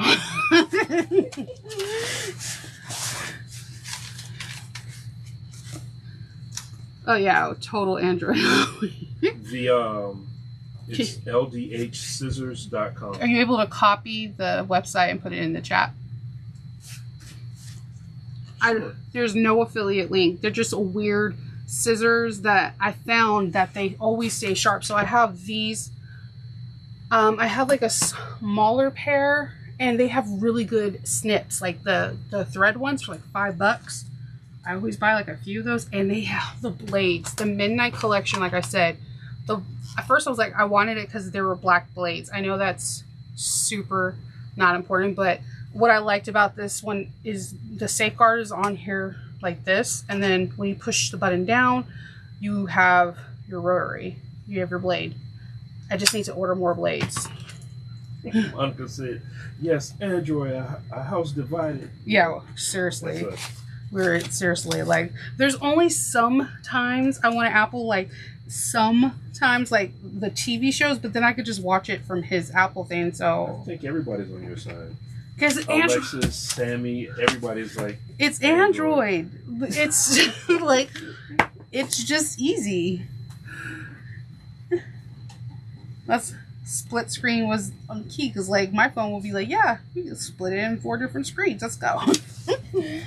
You got the fold phone. Your phone is bigger than most people's tablets. I love my fold, except the minus the green line that's on it. I need to really take it to the store, but being without my phone for an hour straight would give me anxiety. I know I'm not the only one, because as much as we say we don't want to be on our phone, if we don't have it, we're like, oh my god, I'm gonna die. Yeah, but my Faith is my oldest. She's 16. She'll be 17 in November. And she's a total Apple lover like her dad. Like everything Apple. Hope is a Droid lover. She... Like her mother. Yeah, like me. She just likes Droid. When I wanted to maybe get her a cell phone. And first I was going to give her Faith's old phone and upgrade Faith's. But I think she really wants a Droid. So... I don't want to like take something away from her, so that will be my next step, figuring out a good Droid for her. She's really good with computers. She did this video called Sad, and it was about a ball of trash. And what was the other thing? It was like a ball of trash. It was like a ball in paper, right? She's watching. She'll tell everybody in about a second. Yeah, it was like ball and paper. And like how she edited it, I've never seen anyone make a video like that. I'm like, oh, she could be like the next director or producer or something big. And then the baby is Kenken. His name is Kendall, but we just call him Kenken. We're going to do it until he tells us we can't, because I know eventually that's going to come. Yeah, it's coming. He's my little man. He's like the sweetest person you ever met. He would give the clothes off his back to help you out. He's generally a sweet person. He's actually quite like Faith, and Faith admitted to me yesterday that she and Ken are exactly alike. Yes, they are. All right. Alexa says, you're not the only one. My old one just stopped working for audio. New one arrived, and now she's working off of 2. Also a nightmare. How do you do that? Yes, I know. Fox Queen, Hope, Droid for life, right? Yeah, it has like a green line. So my Kendall keeps saying we need to take it in, and I'm totally like, I don't know if I can be without my phone. I don't know. I think you're asking too much for me. Giving them a car and then they give you a loaner. It's really hard because I use it for everything. I was like, I know I should. Not the shoe pocket lining. I need the stabilizer one.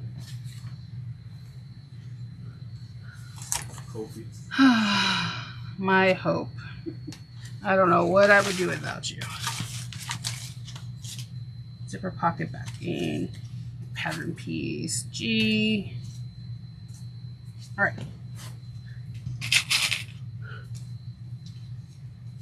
Got that. All right, so now we're going to do piece P. We're gonna make 2 of Decaville Heavy.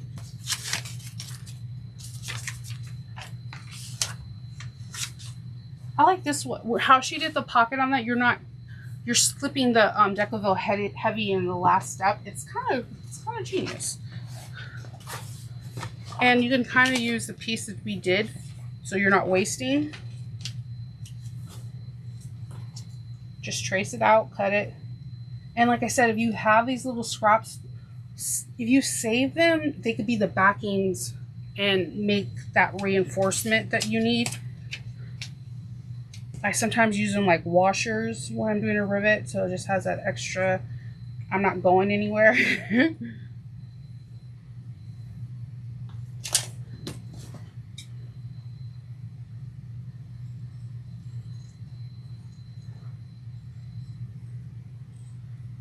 Now I'm stuck. I think LDH is in Canada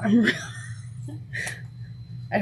All like the good, it's really weird. Okay, so I always hear Canadians saying that they want stuff from America, and I always want stuff from Canada. Like, always. You guys got the cork people, the hardware people, more.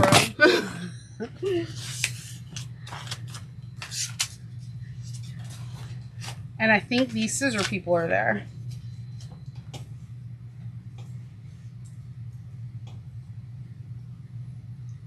And I think my friend Christina, if I'm not mistaken, she just got this beautiful like custom fabric, and they were like the prettiest prints, and they're in Canada, but they print on like rayon and just really light and flowy.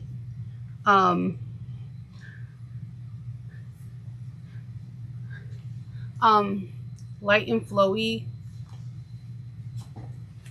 fabrics, and I was like, oh wow, I need to order from them now. Let's see. I don't hear any blinking, hope. Let's see.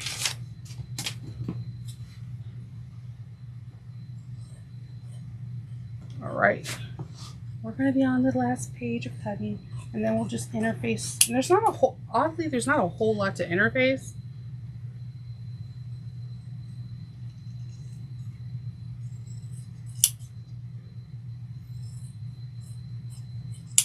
All right.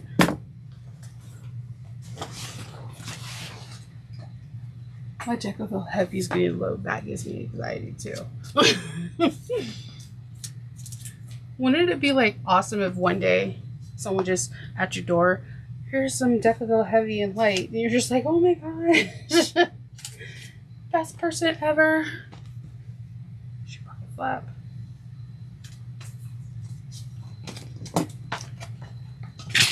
All right. All right, so we're gonna do the foam pocket. That's piece H.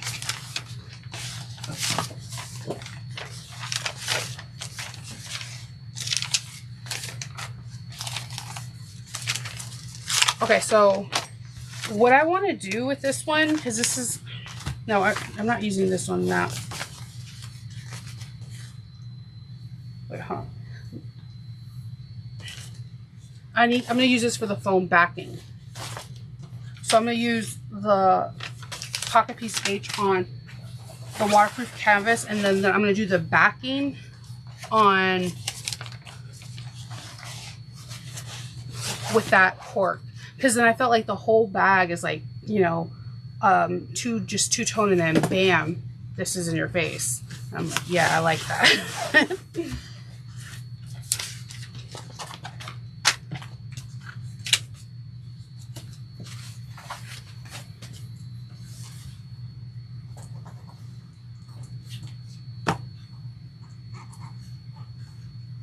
I think pattern weights literally saved me because of the shifting.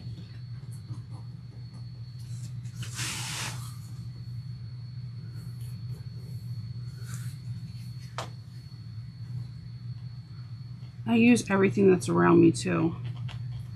Heck, I'll use my scissors as pattern weights.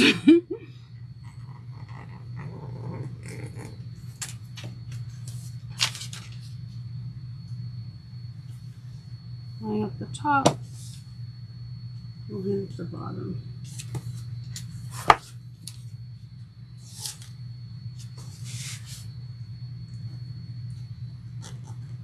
That's the only thing bad about waterproof canvas. You can't really cut it on the folds. You're just adding more measurements into your piece. And these pieces are very accurate to have everything fit together really nicely. It comes together beautifully. So the first steps for next week, we're going to be doing pack 1 and 2. So pack 1 is really relatively fast because we're just working with the shoulder strap. Then we're going to be working with a lot of pieces to make the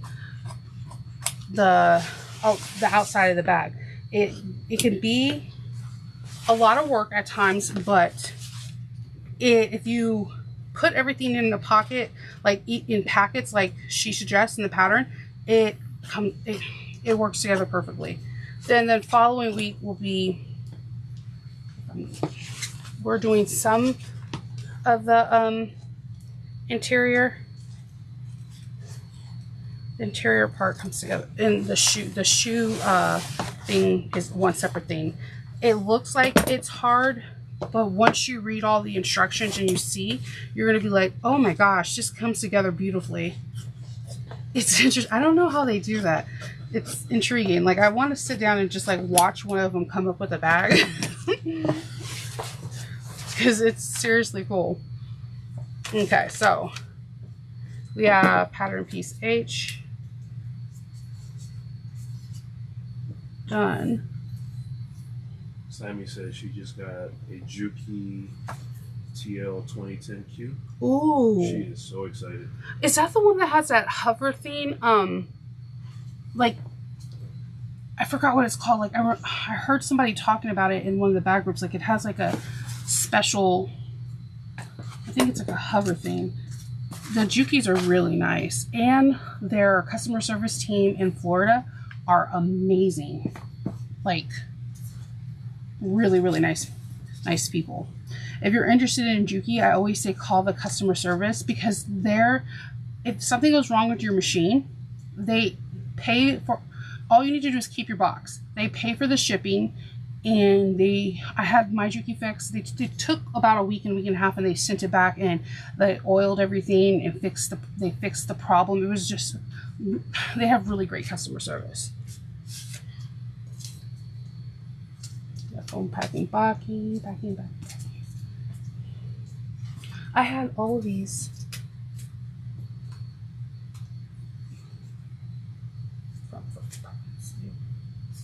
I had all of these picked out, and now they're just everywhere.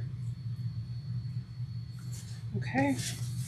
And then we're going to do the phone backing is a measurement. And I'm hoping this is, yes. Okay. It is. It's big enough. Wide enough, actually.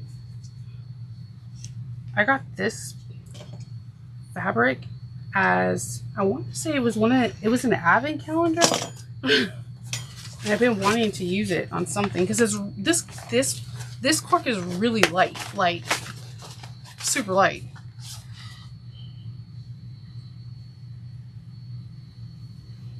The bag that you just made, was it mostly vinyl or was it mostly cork that you made for yourself?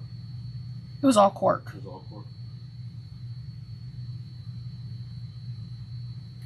Yes, the Juki team is just really amazing.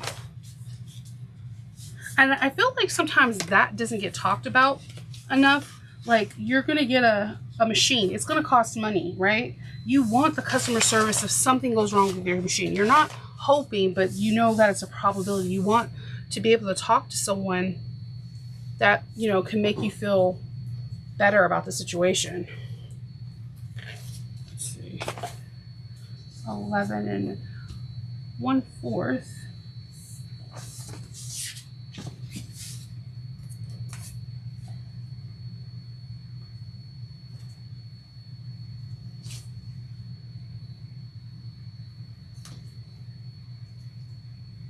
I'm just lining everything up. You know, that whole measure twice, cut once thing. All the Joanne people, I know you know how to cut things in your sleep. Seriously. Sure, I don't know how they do it. They know exactly if it's going to be cut or if it's going to be torn. Yeah. Pretty amazing.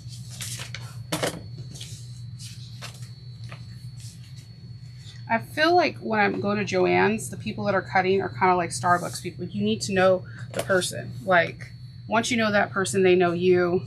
It just works out beautifully. Move you for just a second. Cut this. This cork is so thin. I've never had a cork quite so thin. And like, it makes me like, are you real cork? But I like the color. So I was like, cool, cool, cool, I'm gonna use you. All right, we got the packet backing. All right, so we're on slip pocket back.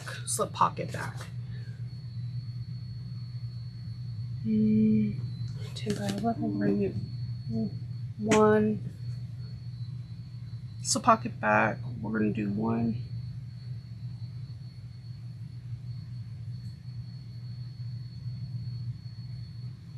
by 11 1/4. Do I have enough of that cord? It's not 10 inches. Okay. We're gonna bring some of the yellow in.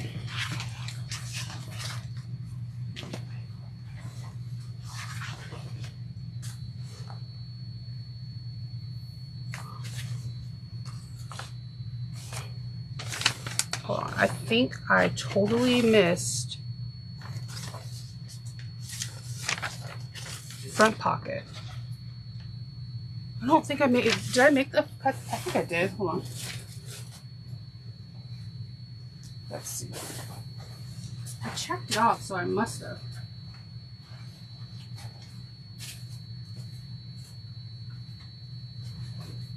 Oh yeah, here's the stabilizer.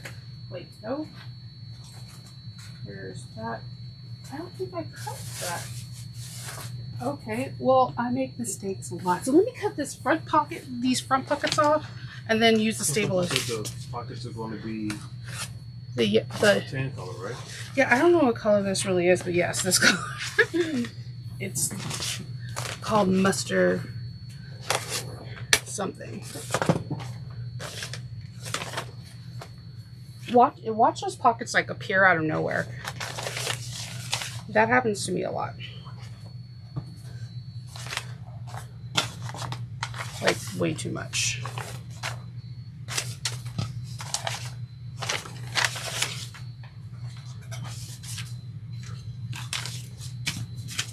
All right, hold on. Pocket stabilizer. Okay. We're going to be doing slip pockets, and then that's the main stabilizer. We already cut that out.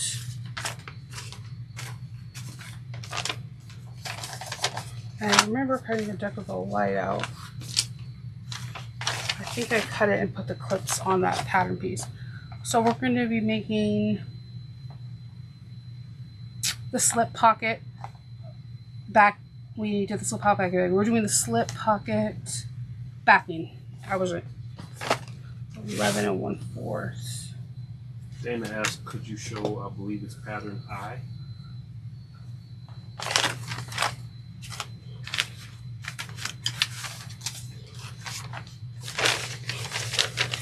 H. We haven't got there yet. It's the one where we're gonna do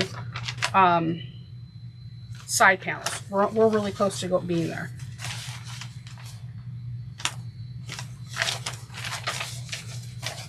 Let's see. It comes, pattern I comes like almost the 5th one down. We're close to it. So I'm going to do the backing is 10 by 11 1/4.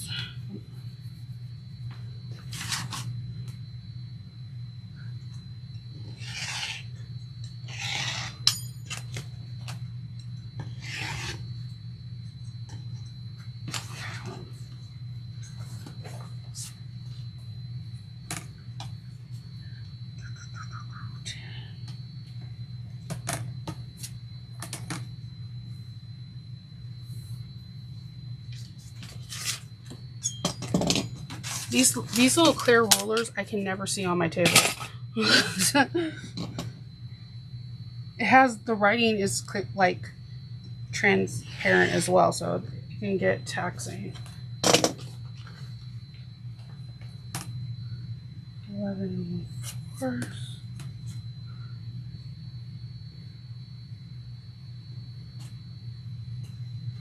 All right, we got the backing.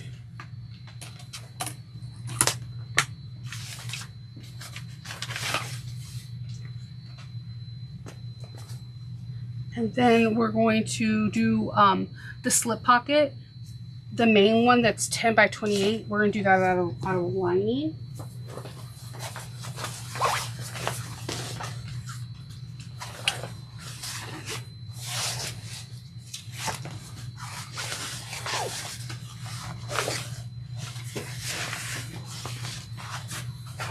So what I'm going to do,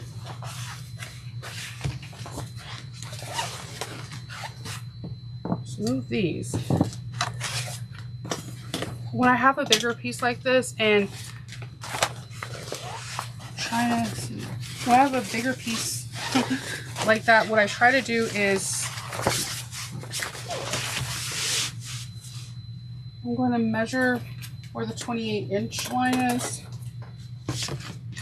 and then I'll try to fold this in half.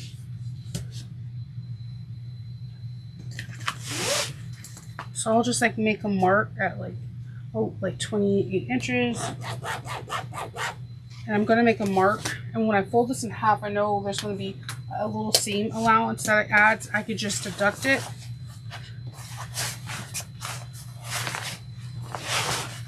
So I fold it to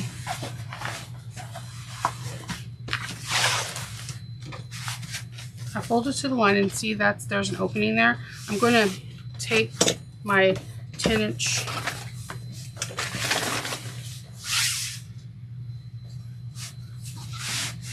it's gonna seem kind of crazy, but it always works out. You can draw it out and cut it out. That usually, like,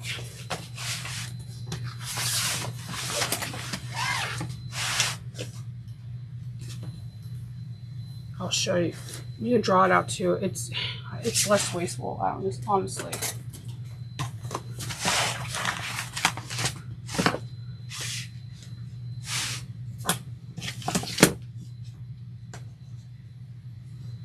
I'm going to go to 29 just to square it off to make sure that everything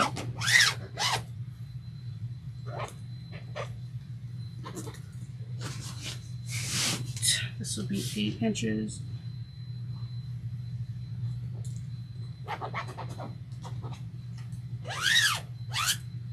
And then we have, it's actually 10 by 28, so then I'm just going to add 2 inches on the side real quick.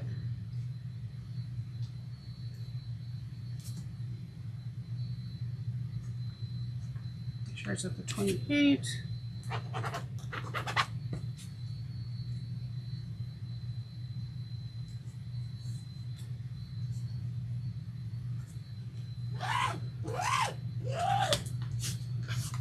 All right, we're just going to cut this out real quick. You can use your rotary because it's a straight edge. You don't have to cut it out with your scissors. The whole fun of the rotary is like doing something fast without having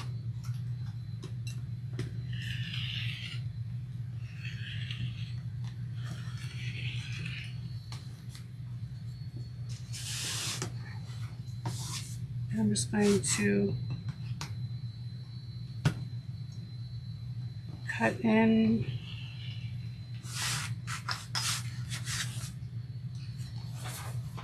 it.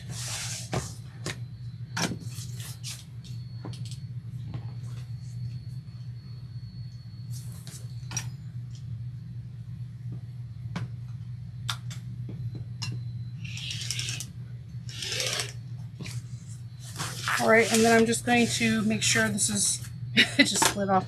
Make sure this has a clean edge. Take it to the 1 inch mark, line everything up.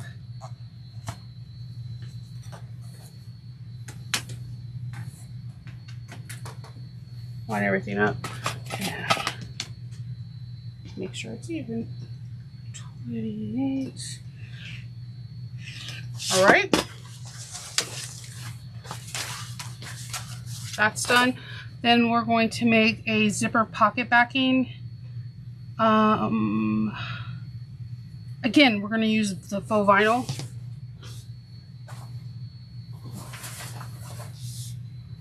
Okay. I think I'm running low on this one.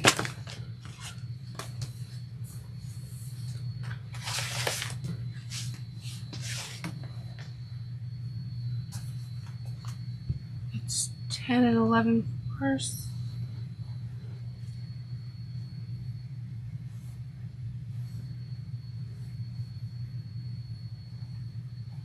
I'm just trying to line everything. Let's see. And not.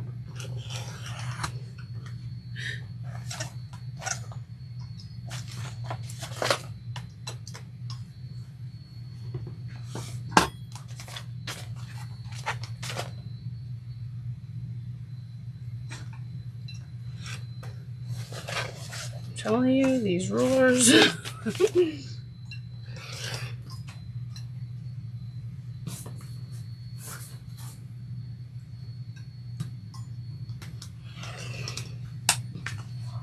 Okay.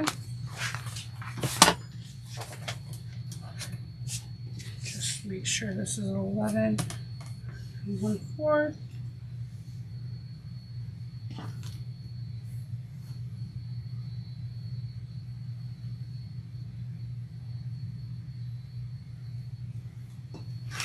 All right, we have that done.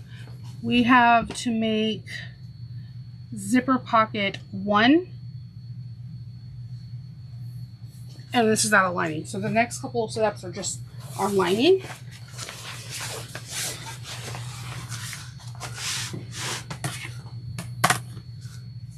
Ten by 7.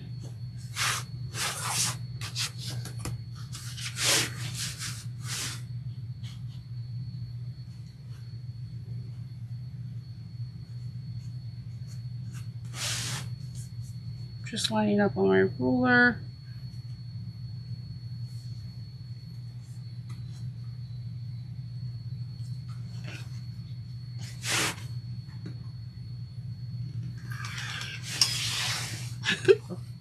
Normally I have all my fabric going towards that, but the camera's over there. And it would just cut you guys out. You'd be like, what is she doing? Our 10 by 7, we're going to make a 10 by 9. Usually just put the heavier side away from you so it doesn't act a donkey. 10 by 9. I'm just lining everything up as fast as I possible so it can be nice, clean, crisp, not like jagged. By all means, you also could trace it out and cut it by hand. Then we're doing a zipper pocket lining 10 by 13.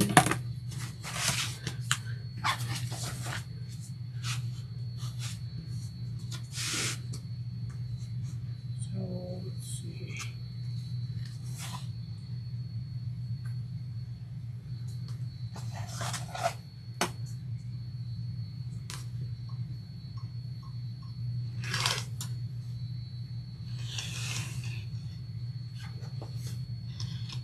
All right, now I'm going to measure this up and make sure it's 13.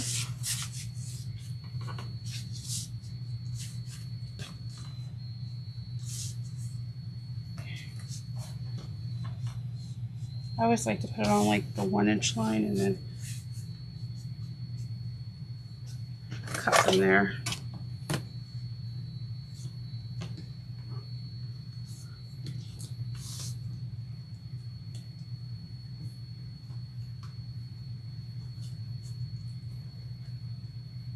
Okay.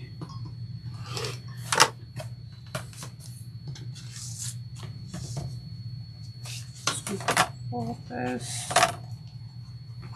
And make sure you're drinking water, stay hydrated.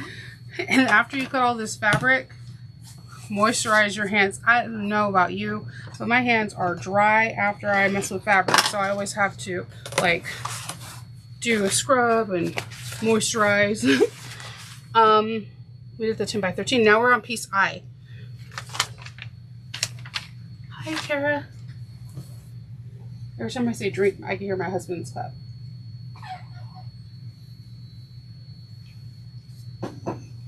Let's see. Piece I. We're going to need mirror sets. We're going to need 2.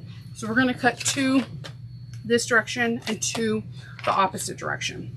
If you're using woven, make sure you are also cutting out stabilizer that is the same. Shape Flex 101 has a little tiny tendency to shrink just a little. So my suggestion would be to block fuse. And I know everyone hates that because we don't like to waste fabric, but it might be good in this instance because you guarantee you won't have any shrinking. So we're going to start with 2 facing up. I'm going to grab a few patterns. You can double up on them too, so I can save you time.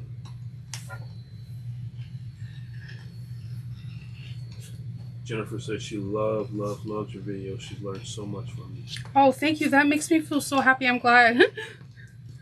Sometimes I'm really nervous because I know I'm really awkward. Like my husband's used to my like being quirky, but you know, it's not for everyone. Good for me. You're my husband, so yeah, of course. So yeah, 2, we're gonna do 2 this way, and then notice that I'm cutting from the back of the fabric, so it's actually gonna be the left side of the pattern.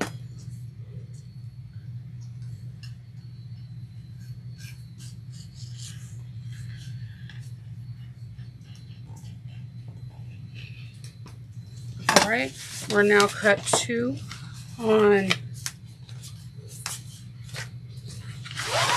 where this is going back. This is the great thing about waterproof canvas. You don't have to worry about the stabilizer. It is a little stiffer to work with.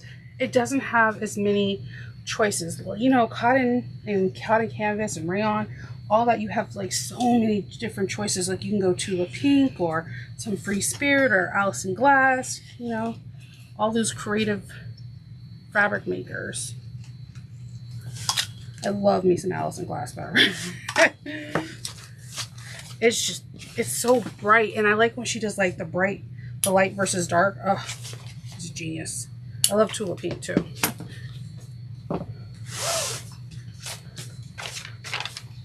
Her fabric is always inspiring, and they make wonderful bags.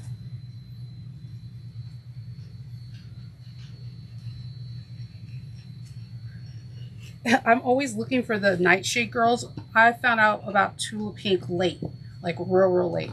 And then when I found them, I was immediately drawn to the Nightshade Pirate girls. And people on eBay are selling like panels for like $1,000. I'm like, I'm not gonna buy that. I'm just gonna secretly wish that she comes out with it. I know she knows everybody loves that pattern set. It's crazy. Her fabrics, when they're gone, people just inflate that cost. So you can see we have 2 sets. They're like little half moons. Sammy just said she cut the piece out like 1/4 bigger than the piece. Fused it, then cut it out to the pattern, there's still a little bit of waste, but not as much as the black fusion. Yeah, yeah, that's really good advice.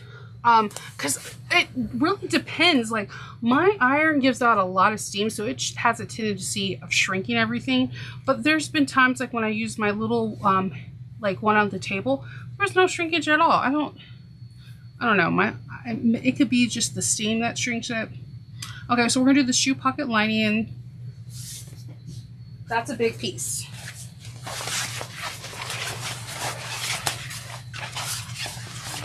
A real big piece.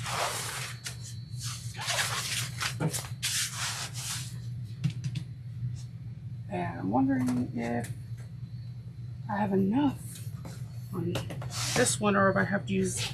Okay, can you get, there is another one, I think it's down.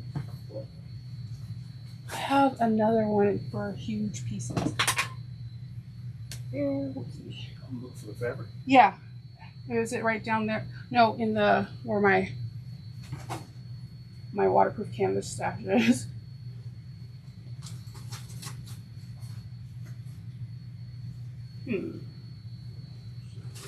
One moment. I know I had it. I had two and I was looking at them. I hate when that happens. That happens to me a lot in my room.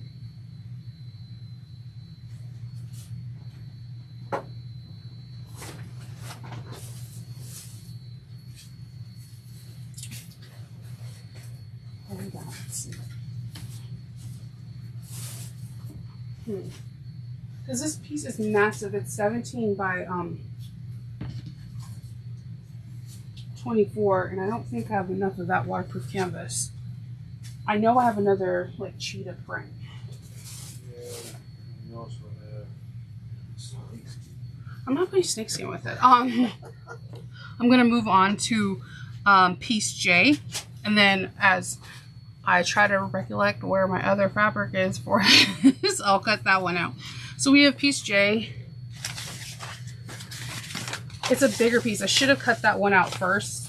Learn from my mistakes.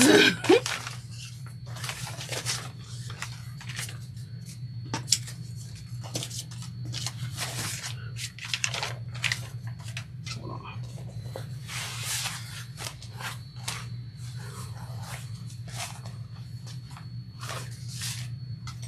Got all those.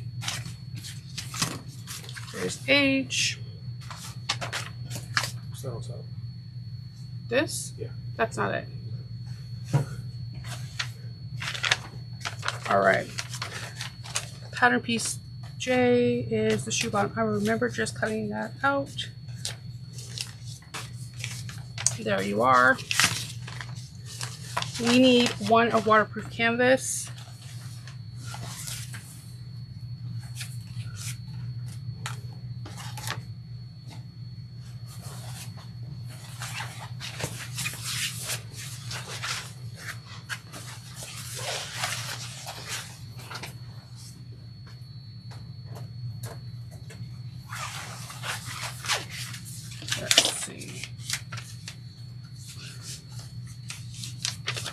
I'm going to place this here and mark.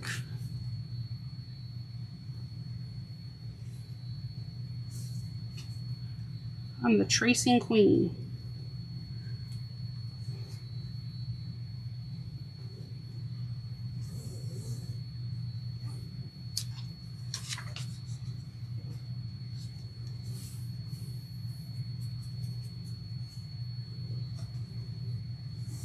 All right.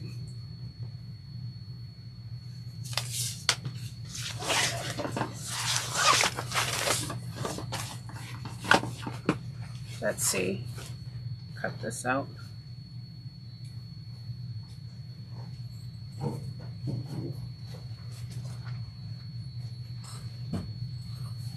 I knew it. I was like, I must have stuck it in a drawer somewhere. Thank you.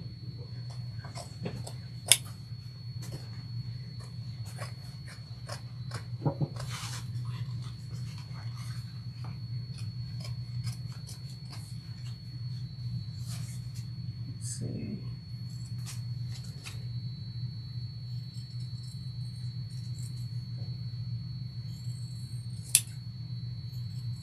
All right, got piece J.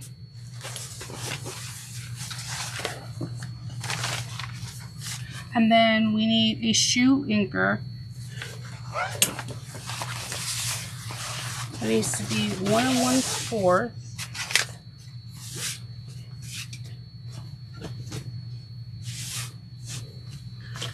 This, I know this part's long-ish,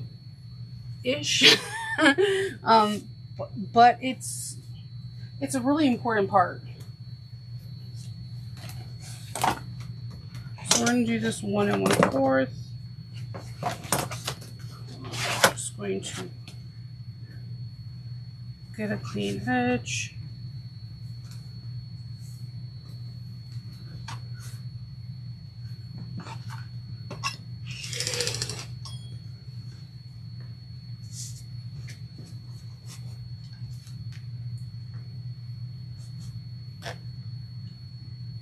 I'm going down halfway on the 1/2 inch mark.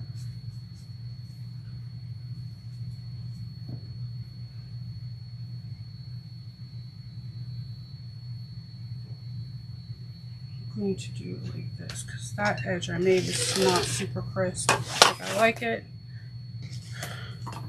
It's gonna be 16.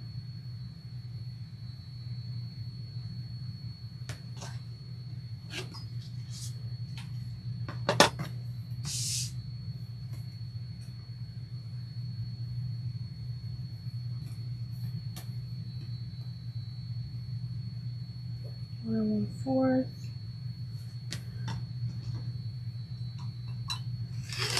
There we go. We have our anchor piece. And then we're going to do a mesh pocket.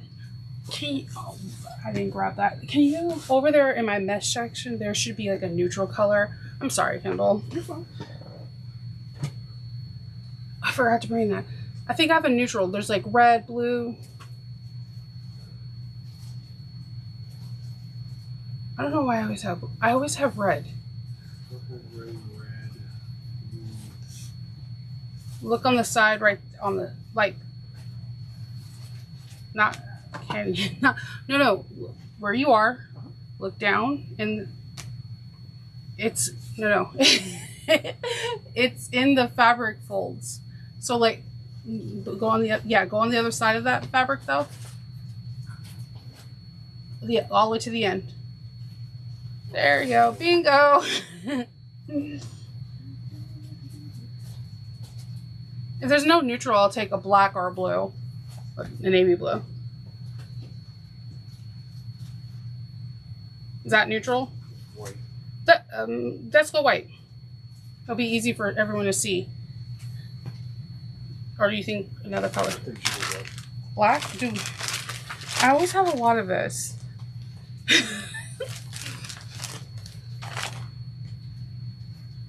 The navy blue almost looks black though. I'll go that. Okay. Is that navy? Yeah, it's navy. It's navy. Look. Okay. It's. Yeah. Yeah. Annie wrote that it's navy on there to check.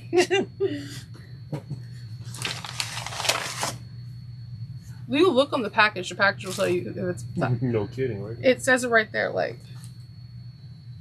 we only need a small piece of mesh. We only need 18 by 7. Okay. Navy black. That's fine. Navy blue.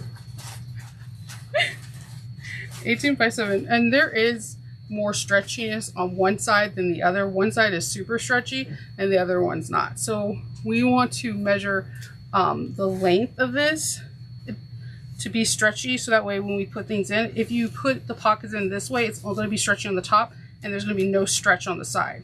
Just that is my biggest advice, because I always forget that. So we're going 18 by 7.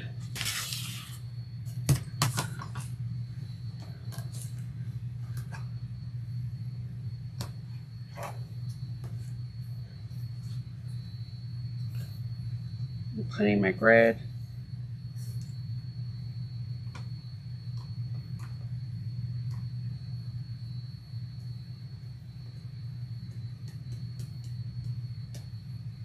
3, 18 by 7.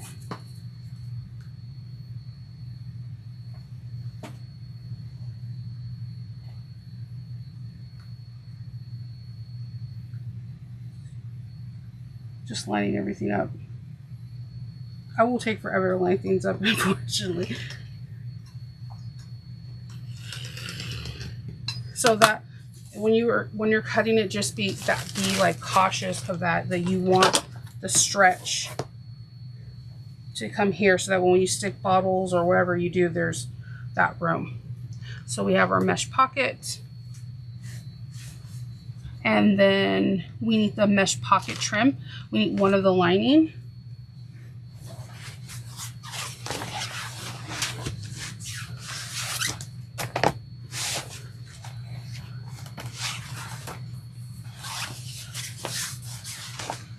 Thank you. The Facebook themes are popping up with people saying happy birthday, it's Prue. I don't see those in here. Yeah. It's people on Facebook. I think it's just, cool. It's better than my mom. My mom, every year, she calls me or messages me on the time that I was born and be like, you were 7 pounds, 18 ounces. Like, you're like, okay, Mom. She's pretty funny, though. At first, I was annoyed by it when I was younger, and now I appreciate it a lot.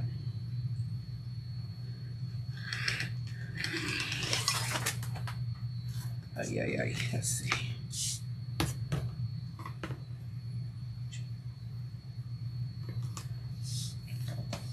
2.5 by 18.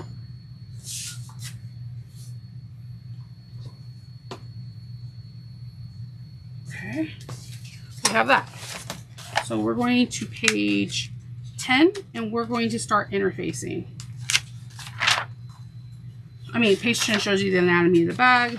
You're going to see the top strap, and then we're going to interface. If you have woven lining, you're going to interface those. Let's see.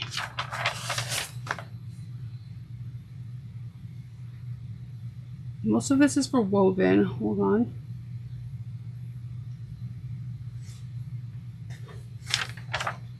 All right. So on page 14, we're going to take the Decovil Heavy to the main stabilizers. Let's see. These are the main. I bet you bucks I didn't cut out those pockets. Let's see. I'm going to get the main stabilizers and the main pieces. And I'm going to bring my makeshift. My ironing board's seen better days. No judgment. This is a judgment-free zone. I made this like many moons ago, and I use it a lot. So when we're using the stabilizers and we're interfacing them, we want it to look like what's going on. Let me close this on page 15. So right now I have the one with the half moon. The reason why I also like drawing is then I automatically have my center. I'm going to match the center. And you're going to see that it's out of your seam allowance. So I have a really hot iron that's been like patiently waiting. And I usually try to warm up my mat first.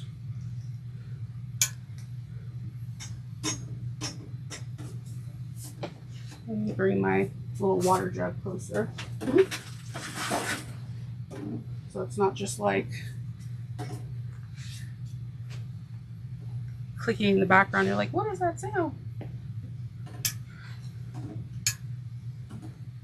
Gravity feed.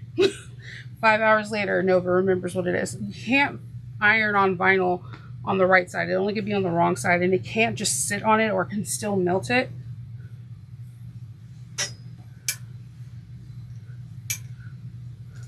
So I'm constantly moving it And I just want to make sure that the edges are nice and adhere, so that way when it cools, it can be good. Like, you put it on a kitchen table, or if there's a concrete floor or a tile floor that's by you, and just let it lay flat, because then it won't mold. It will mold to it. See, I want it to be sticky on all edges, so not pilling. See, it's a little coming up on this side, so I'm just gonna do it one more time, because I don't want any edges to come up. And then I'm going to lay it flat on something that's nice and cool. Do the same thing on this.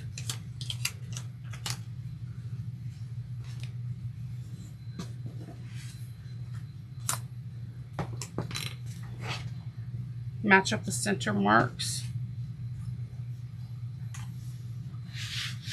And this is gonna adhere faster because the mat's already warm.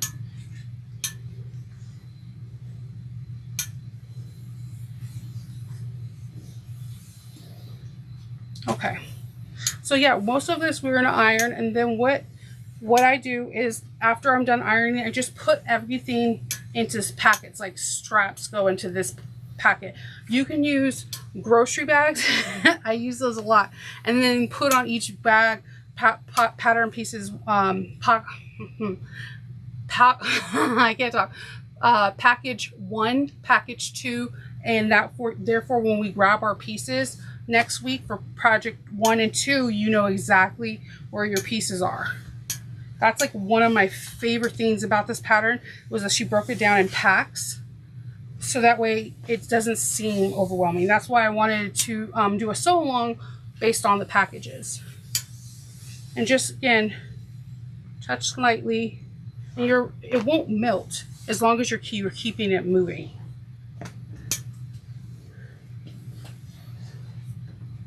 Putting it away lightly. I'm going to grab side panel 1. And you see how I put it on here because it's nice and warm. And I'm sorry, this is side panel 2. I'm going to line this up where the center marks that I draw to cut it out.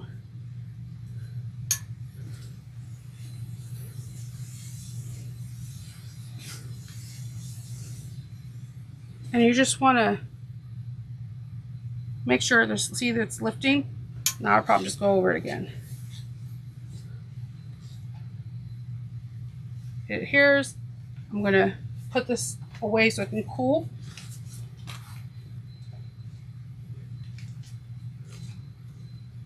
Let's get side panel stabilizer 1.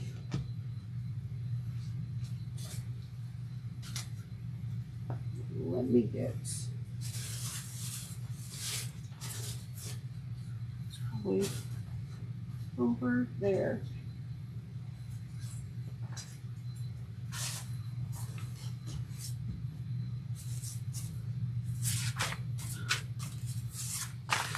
Yeah, side panel 1.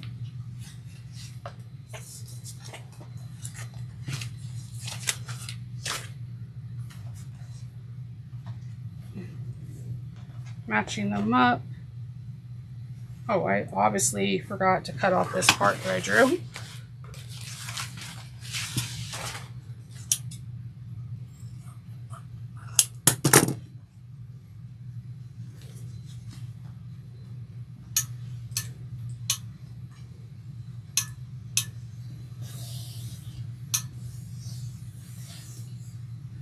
And just, again, you want all the edges to be adhered. And when you're working with vinyl, just keep moving the iron. If you have it on one spot for like too long, it will just melt the vinyl.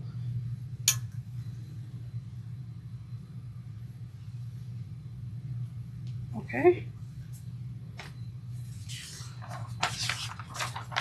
Let's get the not the handles, the connectors. And there's the little vinyl pieces.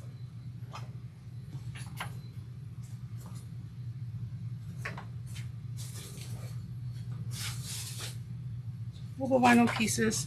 We're going to have the connector stabilizer a 1/2 inch from one end.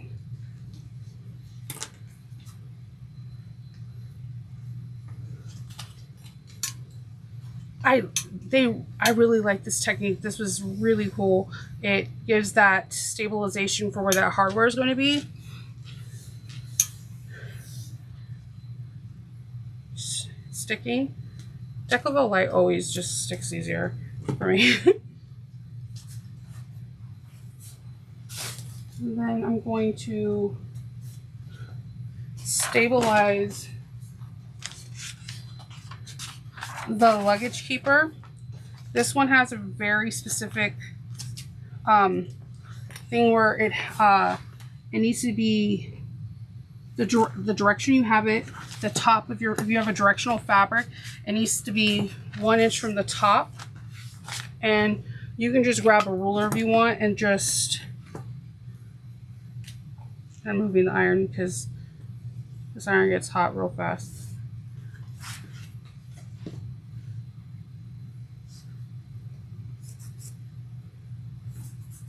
Heather from Art Life from me said hello.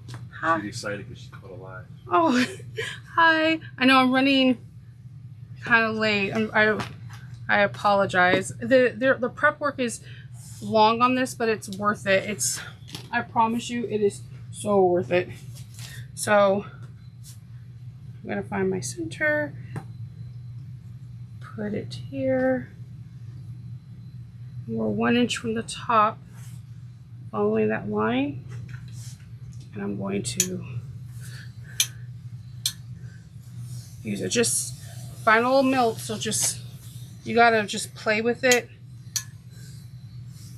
Play with it, just move. I'm always constantly moving so that the heat is not directly on it.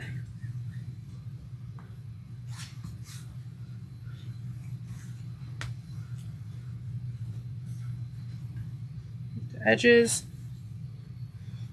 I don't know if it happens to you, but sometimes my Decovil light is amazing. Like, it just adheres, and then I'll have other ones where I'm like, I hate Decovil light.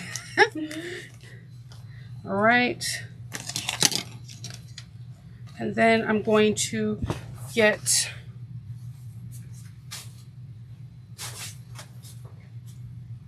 the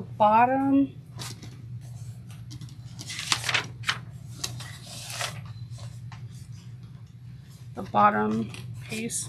This is on 15. And I'm finding the center on this. I'm just going to mark it real quick. This is just a Crayola marker.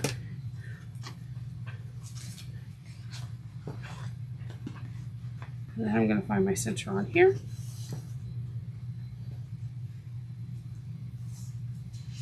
Just a little bit on every edge. I like to throw my pieces, my floor is concrete, so I like to put them on the concrete because it cools faster and it won't have any ripples. I made a fatal mistake of putting Decovil light on something and then I left it on the table or on top of a placemat and it formed as it cooled around that object. And I was like, oh man. I mean, you can re-iron it out, but still it's kind of frustrating. Hi, Heather.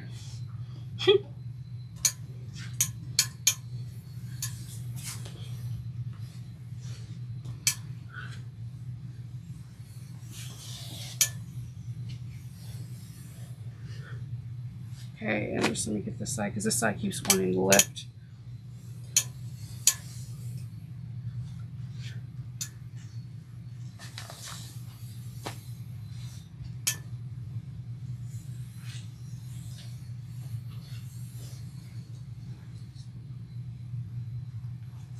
All right, we have the bottom. I'm telling you, I don't think I made the front pieces. I mean, the front pockets. Let's get the other piece of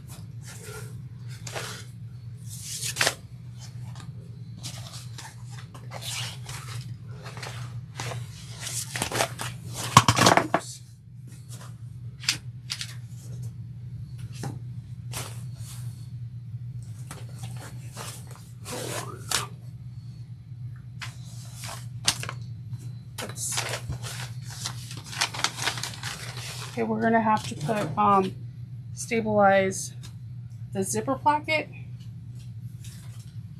What I'm looking for. The zipper flap. I tossed it in like 2 places.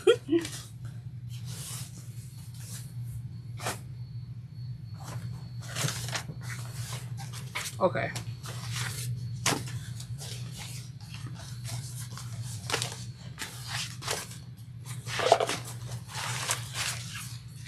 I guess I have a pattern stealing fabric monster. All right, so wherever my zipper placket is going to be, you need to interface that. And then if you have any woven pieces, like if this is made out of cotton, make sure you interface all of those with like a Shape Flex 101 or Sew Fuse. And so we have people have really good suggestions of using making it slightly bigger, like 1/4 of an inch, so that when you iron it, it won't shrink. I literally have, I know I cut out the zipper panel. Okay. I have a fabric monster. I'm 100% sure of that. So what you do after that is page 17 breaks it down and gives you how to make your pocket. So pocket packs. You're going to do your first pack is going to be the strap, the swivel hooks, and your end straps. And we're going to do that one next Sunday. And we're also going to do the pack 2, which is the connectors, the handles, the front pockets, and it's the pocket keepers. And then the next Sunday will be the bottom and the zipper panels. And we're going to break it down like that. And then each Sunday we're going to do 2 packs a day. 2 packs that day, and then we'll be able to do it. This is the longest part, I promise you. If you see my video tutorials, it comes together smoothly. You just need to put everything in your packs. You can, again, use grocery bags. I use these clear envelopes, and I'll put like pack 1 and then stuff everything in it, and then I'll just mix and match. I really can't find my zipper plug. I'm looking for it while I'm talking to you. And then that's it. So put everything for pocket 1 in somewhere, and then do again for pocket 2, 3, 4, 5, 6, 7, and 8. And when we come together next Sunday, we just put those pockets together. Everything will be adhered, everything will be ready, and we'll be ready to go. Okay, so that is basically the end of the prep. If you have any questions or concerns, please leave a comment. I'll be more than, we're making the Oro Rosa travel bag. Where's my book? Oh, I'm like looking dead at it. It's this beautiful bag right here.